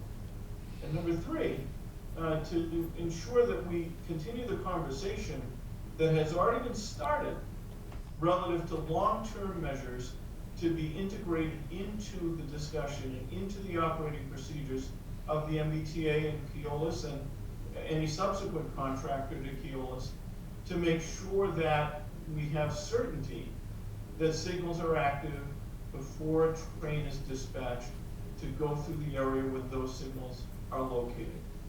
And it is a bit troubling that the fact that human error occurred here, that is being suggested as us perhaps not needing to engage in any other remedial action. Because again, if human error occurred here, it could certainly happen somewhere else. And I would state in the strongest possible terms that we need to do everything possible to prevent the possibility of human error and not rely upon it as a reason not to do anything else. I don't think that's a logical approach here. So our goal is to work with you and collaborate. Again, we are going to correspond with the MBTA. It seems like something from the board might be forthcoming as well. We would hope that that would carry a synergistic message and that we are going to continue to pursue this. Lastly, I know there's been some discussion of perhaps relinquishing the quiet zone, and I would urge the greatest of caution with regard to that. Quiet zones are very hard to obtain. They are not obtained through state government or through the MBTA. They come through the Federal Rail Administration. And it's a very cumbersome process to secure one. Communities all across the Commonwealth have had to work very hard to be able to secure quiet zones. So to relinquish it is something that should be done with only the greatest of caution. And I know suggestion was made that the neighborhood should be solicited for opinion as to whether or not that would be acceptable or a tolerable idea. And I would encourage that to happen vigorously before that conversation goes any further. And similarly, with regard to flexibility around a quiet zone, trying to do it for only limited hours, it seems to me that is a very difficult proposition to be able to try to move the federal government to agree to. And we don't have the kind of nimble capability here that we might have if the decision-making was more locally oriented, again, within the rubric of state government. So I would urge caution with regard to that. But lastly, I would say this. We need to continue on a definite, measured, deliberate path here and continue to move towards solutions, interim, long-term, and perhaps maybe even changes with regard to the signalization at that intersection. But we need to stay on that course, and Representative Roberts and I and Representative Gordon are committed to doing that. Thank you, Senator Tar. Madam Chair, would you like me to wait to describe some of the quiet zone procedure and equipment that I like and solicit questions from the board for us, or would you like me to do that first? But you can go ahead and do that first, and then we'll go to questions, please. Okay, so being conscious of the hour, I'll keep it very short.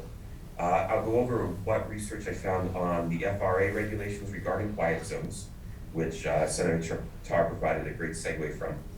And then I'll touch briefly on some of the active rail monitoring systems of sorts, and that goes by many acronyms.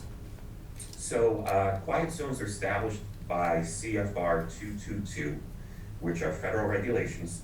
It's between the municipality, and as a conversation with Mr. Hall to find out, he was very close Wilmington was grandfathered in under the federal regulations of 1996, which means that this grade crossing did not go through the typical FRA procedures.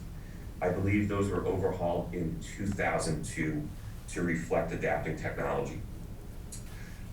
Funny enough, you can find a whole host of useful information on how to establish or at least request one for your community. Noticeably absent is how to remove or modify one. My personal theory on that is just simply that communities want to advocate for quiet zones, neighborhoods want them, so it's a very rare thing for anyone to come the other way and reverse that. Roughly, the way if, say, Glen Road or any of our rail crossings did not have a quiet zone, what you would have to do is you have to have a study of the current rail incident, be it pedestrian or car, rate currently. That gets reflected on. They recommend equipment changes. After the equipment changes, you test it out with the quiet zone temporarily, and then that is approved or denied. Now, a complete approval, such as Wilmington was awarded following the 1996 grandfathering, is the gold standard. There's also a possibility that the FRA wants you to re-up the certification for it. I believe it's annually or twice a year. Twice every 2 years, sorry. So there is a possibility, from my understanding, and I did ask the FRA to clarify, that we could try to revert back to a full quiet zone, be subject to this process, pay for the equipment, and then potentially be rejected as a state and community on equipment we spent money for to try to get that back. So I don't think the conversation is one that we shouldn't have, but I agree with Senator Tarr that we should try to preserve as much of the quiet as possible, whether it's in its entirety or whether it's partial. Now, the two types of passive monitoring equipment that I have discovered might alleviate us from having that conversation, and it might alleviate the neighborhood's concern about the return of train whistles, though I think all of us, if I dare speak for everyone here, agrees that the neighborhood would be involved. Essentially, the two types of equipment that cutting-edge railroads, so the Long Island Railroad, for example, or Norfolk Southern Railroad has utilized, fall into two categories. One actively monitors the equipment on site. They're usually cellular-based, so if the computer system, which refreshes and checks the systems every few seconds, finds something, it sends over the same cell phone waves that we use to the T command center, and a little amber or red light pops up on the board, and they get a diagnostic code which says something along the lines of, a frozen sensor pad, or a frozen gate, or a light bulb burning out, or the bell not going. The Long Island Railroad did this in conjunction with the Volpe Center here in Boston in 2001. These systems are very hard to find information at. I have a funny feeling due to the customization and kind of as Ms. O'Connell and a few others on the board brought up before, we have had a conversation about legacy equipment. So purchase price tag varies. But that's the first one. All it does is it more or less monitors the health of that equipment, which arms the crossing gate and brings them up and down. The other category, which I stumbled across, which is used more in areas typically, and this isn't anyone but my own kind of distilling of this research, but they're very present in more urban areas where jumping the gate might occur.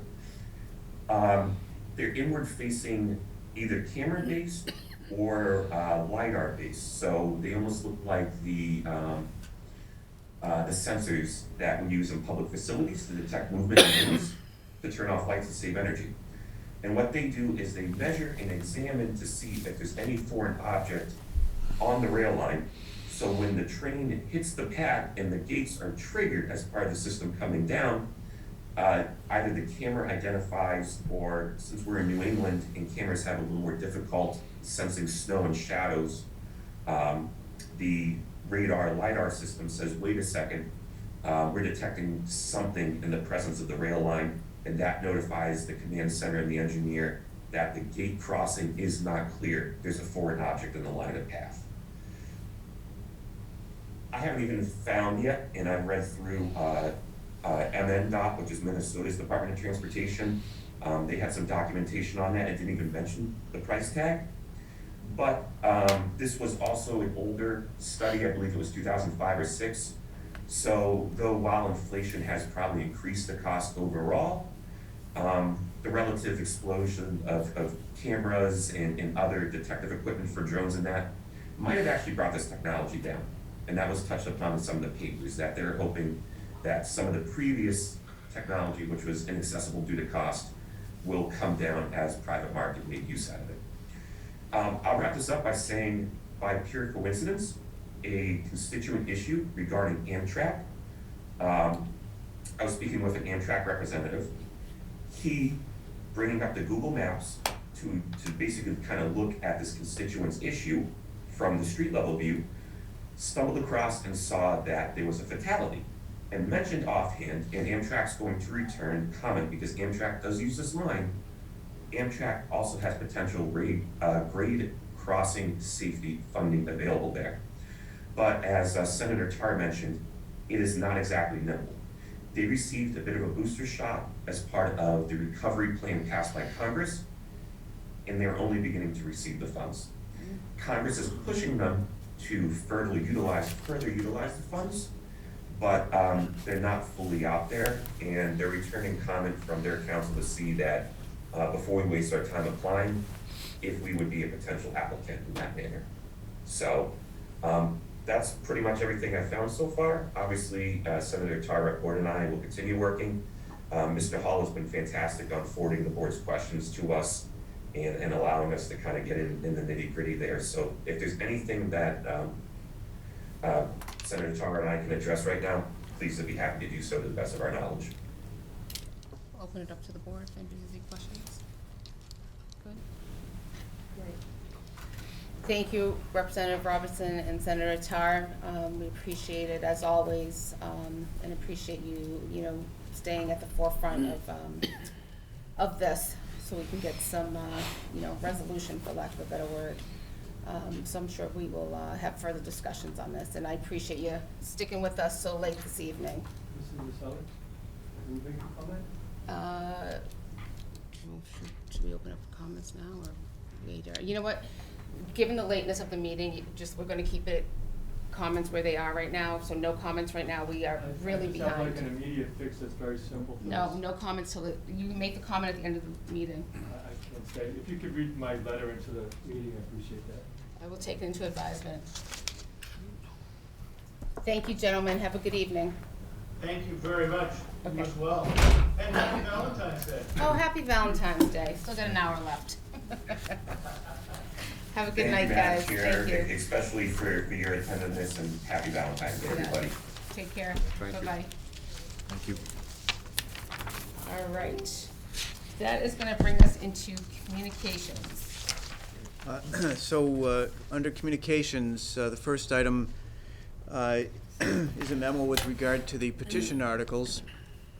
There are only 2 petition articles, the first being an article for banning the use of polystyrene polystyrene materials in food establishments and at town facilities.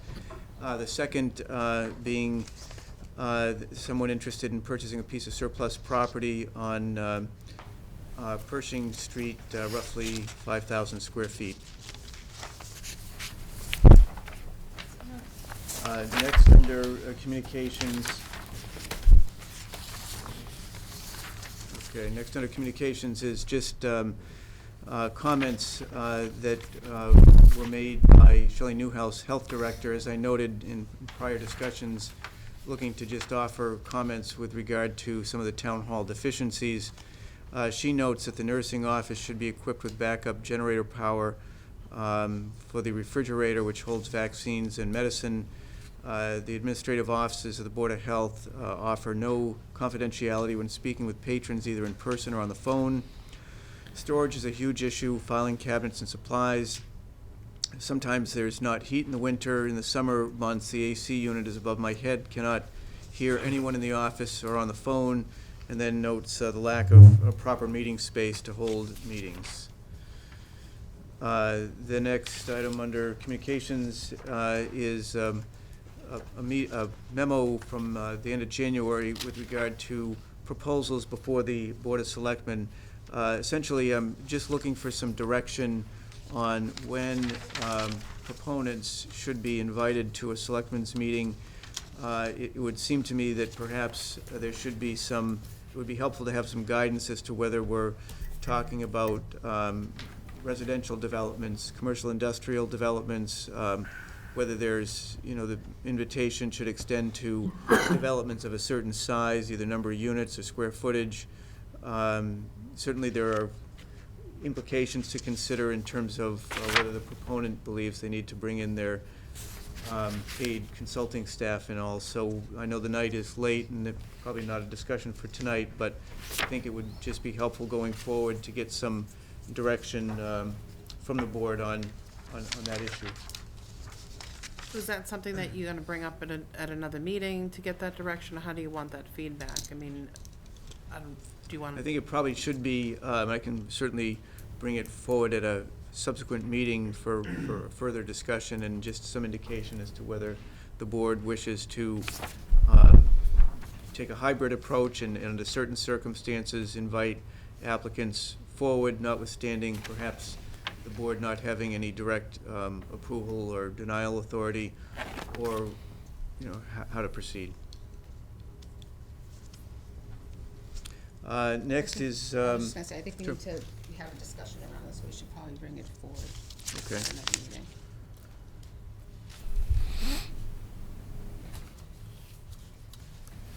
meeting. Next is just an announcement, or memo from Chief Kavanaugh, noting a grant that was received for $15,923.81, firefighter safety equipment grant through the efforts of Lieutenant Tom Sears. And this provides ballistic protective equipment. And it's unfortunate that we have to even be talking about that for fire personnel, but this is equipment that would be available to the shift personnel in the event they're called on a scene that may be more than just a fire. Can I ask one question on that? Yeah. Chief Kavanaugh, how many vests did you get? How many did we get? Yeah. That would be enough to outfit the entire 11 first shift. Thank you. Next is a memo from Selectman Bendel with regard to the senior center, and I'll defer to Selectman Bendel.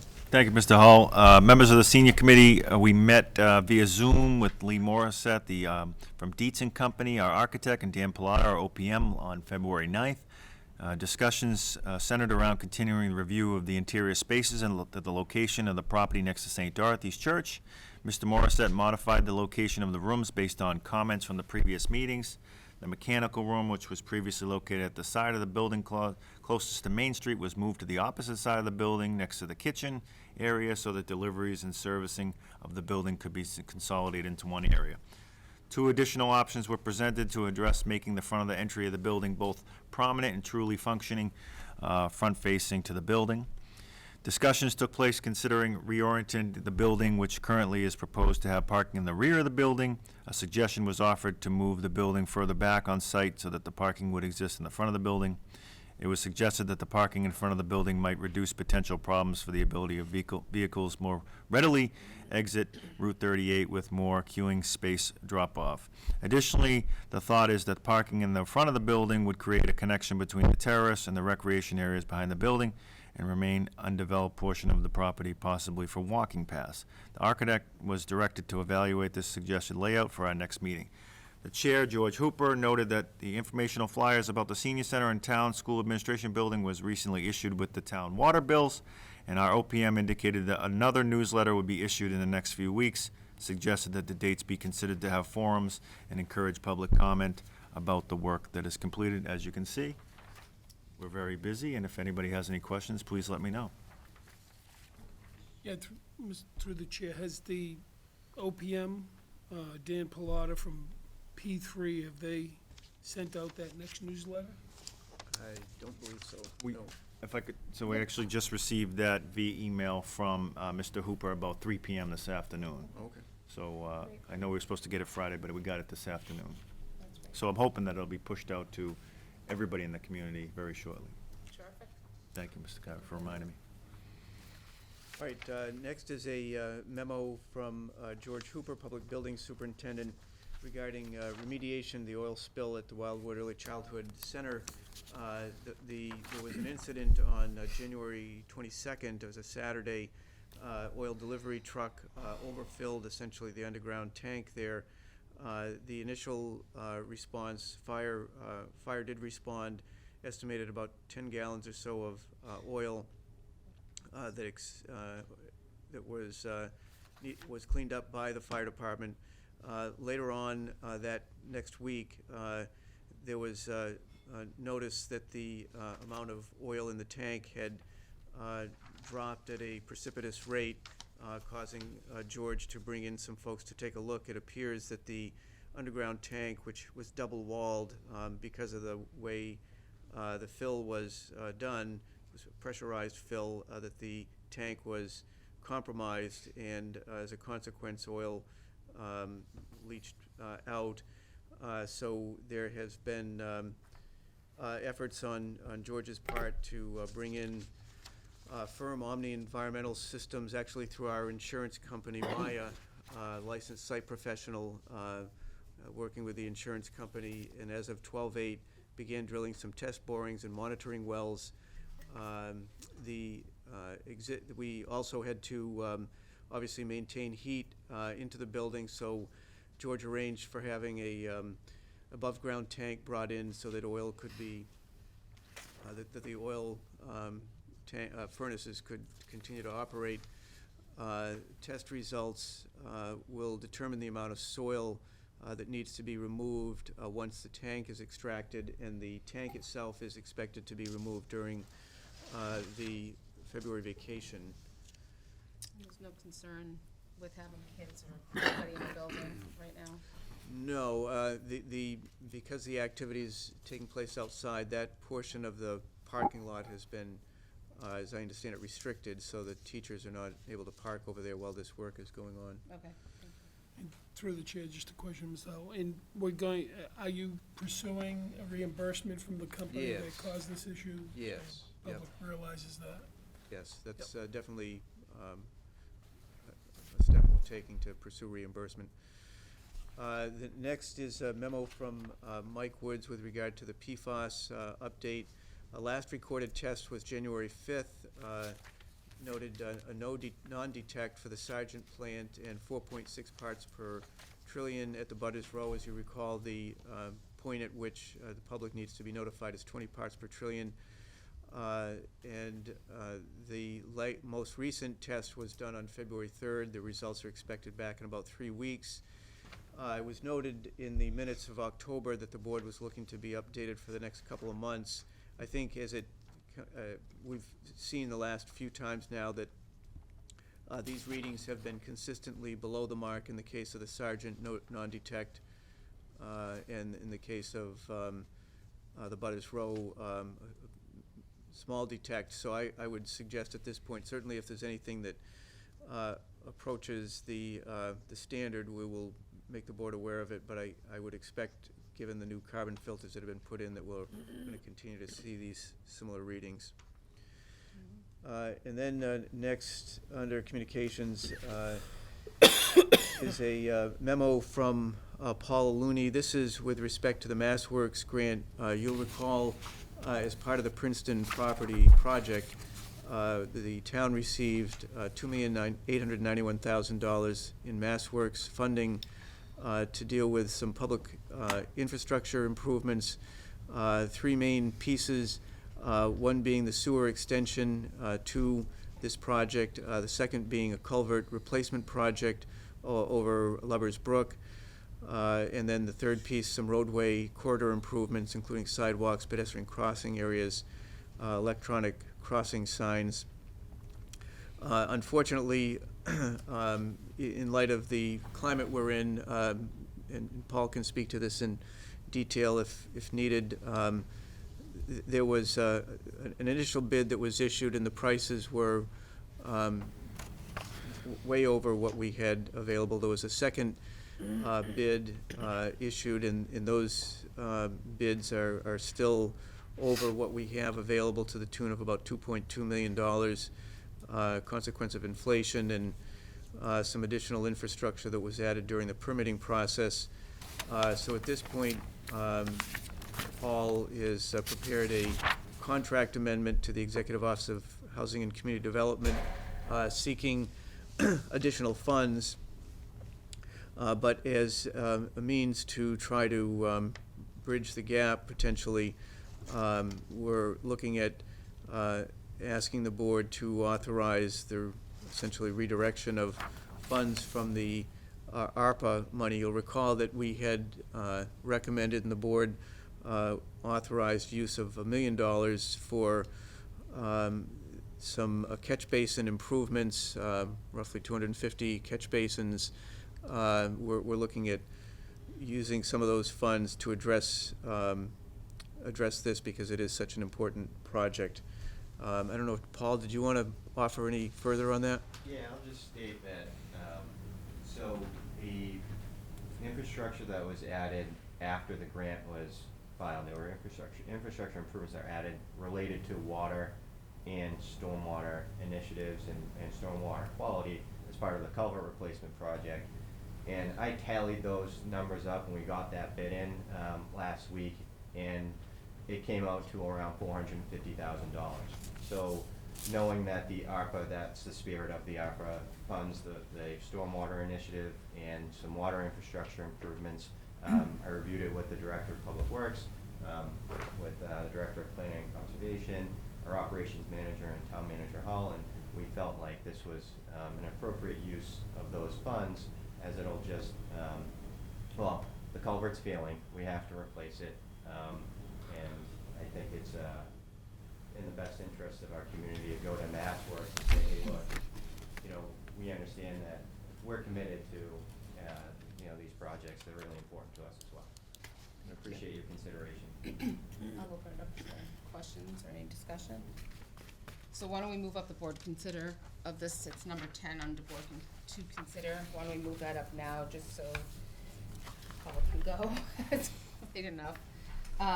So we're looking to consider the reallocation of the ARPA funds for Princeton Properties Lover's Brook Culvert Project. Motion. I move to grant the request for the reallocation of ARPA funds for Princeton Properties Lovers Brook Culvert Project as articulated by the manager and Mr. Looney. I'll second. Okay, any discussion? All in favor? Approved, granted. Thank you, Paul. Thank you, Val. Thank you, Chief. Appreciate it. The next two items are very similar. As you recall, the town, both Wilmington, Woburn Intermodal and the town have been required by the Surface Transportation Board to provide quarterly updates on the status of discussions with regard to a potential warehouse. In both instances, the letters essentially note that there have been some limited discussions with the town, and the town has identified some particular issues of concern that the proponents are continuing to address. The next item under communications is from Verizon, and it's simply noting a program change and that resident subscribers will be notified. And then that brings us under to board to consider.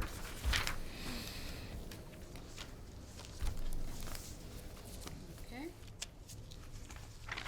First item under board to consider is a request from the town clerk, Beth Lawrenson, for the appointment of additional election workers, and she identifies 3 individuals.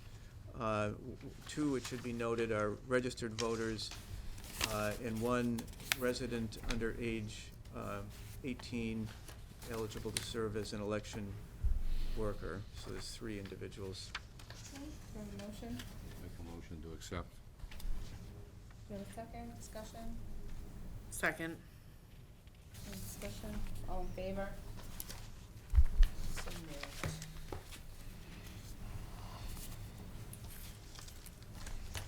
moved. Next on the board to consider is executing the agreement between the Town of Wilmington and the International Association of Firefighters, Local 1370.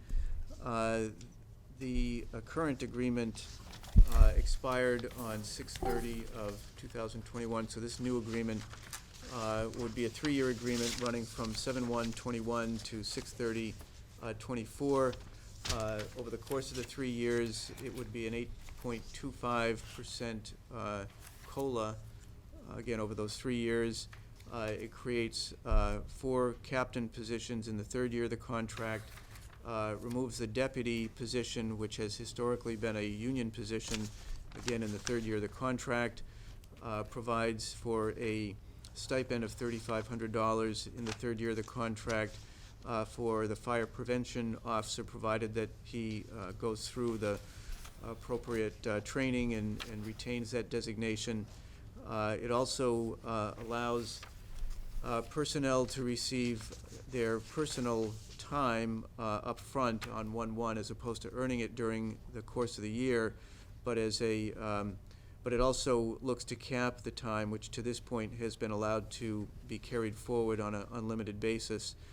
So that will no longer be the case, and then also provides for those folks that were hired by before 7/1/2021 and have some amount of accrued personal time, requires that they use that, burn it down, so to speak, so that they wind up with not more than 60 hours of personal time. I'll make a motion that we execute the agreement between the Town of Wilmington and the International Association of Firefighters, Local 1370. Second. Any discussion? All in favor? So I guess my suggestion, just in terms of orderliness, is that perhaps after the group adjourns, the contract can be signed in the office. Sure. Next is board to consider signing the amended access license agreement with Olin Corporation. As you know, the Olin has been required by EPA to continue to identify the extent of contamination in certain areas around their site. There are 3 particular parcels that are town-owned that they're looking to have access to conduct their soil testing. This document has been reviewed by council. Paul Aluni has been working with council along with Olin to establish this amendment, so it would be my recommendation that the board authorize this so that Olin can continue their investigation. Do you have a motion? So moved. Second? Second. Second. Discussion? All in favor? So moved.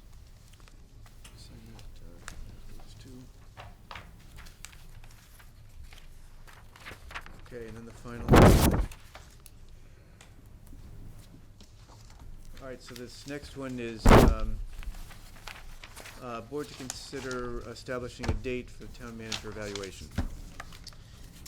Madam Chair? Yes. If I may, just offer a suggestion to my colleagues. I was going to suggest that we do May, which is a little bit after the midway through the year. I think the contract expires on September 30th, so if you go 6 months out from that, it's about April. But obviously, we're right in the middle of town meeting. I was thinking that, May made sense to me in my mind because it would wrap up another year. We've been through the town meeting, the budget would have been passed, and we could kind of reflect before we jumped into the next year and into the summer.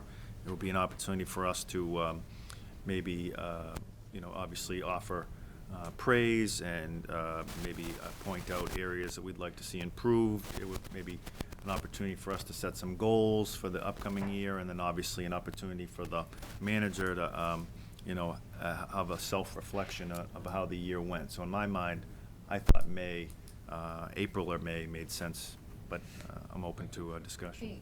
The only thing I would say on that is that with terms, we could get a new member of the board in April, and that person wouldn't be able to be included in the,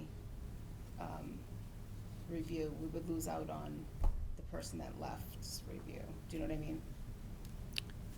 Or the person could still submit it, I suppose. You know what I mean? Even though they've left the board, or. Yeah, I just offer that as one suggestion. I'm No, certainly I think open it's a to. good one, timing-wise. I'm just thinking if, someone chose not to go for reelection and then we have a new member on the board, that person, we would lose a person's input, an active member. Eventually, that's going to happen. No, for of everybody, course yeah, it will. yeah. It's gonna happen, but I think your timing it makes sense. That would just be the only caveat, I would say. Any other discussion or comments, opinions on timing? No, I mean, it's fine, but the evaluation as to how it was structured, was there a particular timing on that? I think it referenced June. I think didn't it it? referenced June. I think there was a Yeah. timing period on that as well, so. So I don't know if we have to, Let me take a look at the contract again. I think it was June, but unless, That's fine with me too. I mean, Yeah. the other thing we should consider is do we want to develop a rubric? If there's, how do we want to go Yes. about just I think, the evaluation? Do we want to submit stuff to the chair in advance? Do we want to, obviously want to give the manager an opportunity to reflect and highlight some of his successes or Yeah. where he believes he may be able to improve? And, again, I agree with that. I think we definitely should have guidelines on it, and I do think town managers should have the opportunity to self-assess, just kind of like a job performance review. And, Make a suggestion? Yeah. Let's bring it up at our next meeting. Due to the late hour, we know what we're looking for. I don't feel it would take us long at all to address the issue, especially if the contract says June. We're not gonna keep it on June. Yeah, through the chair, because at the last negotiation of Yeah. the manager's contract, this issue came up and it was developed. And there are stipulations in it, there are guidelines in it. So I think if we all received a copy of it. yeah, I was just gonna say, if we can all get a copy. Then we can review it and see if, 'Cause how to address any of the issues. But I think you'll find that it was, not with me here, but I But do you have do. it, yeah. Sorry, Kevin. yeah, no, I think you'll find that there'll be a lot of the issues that will be addressed in that Okay, evaluation that was formulated. okay. So maybe that's what we should do, is get a copy of it and I'll kind of review it and, okay, Okay, will do. all right. So we're tabling that for right now. Tabling it Yeah. for- Yep. Right. No, it's all good. Okay. All right, with that said, we have public comments. It does not look like we have any public comments. Any announcements?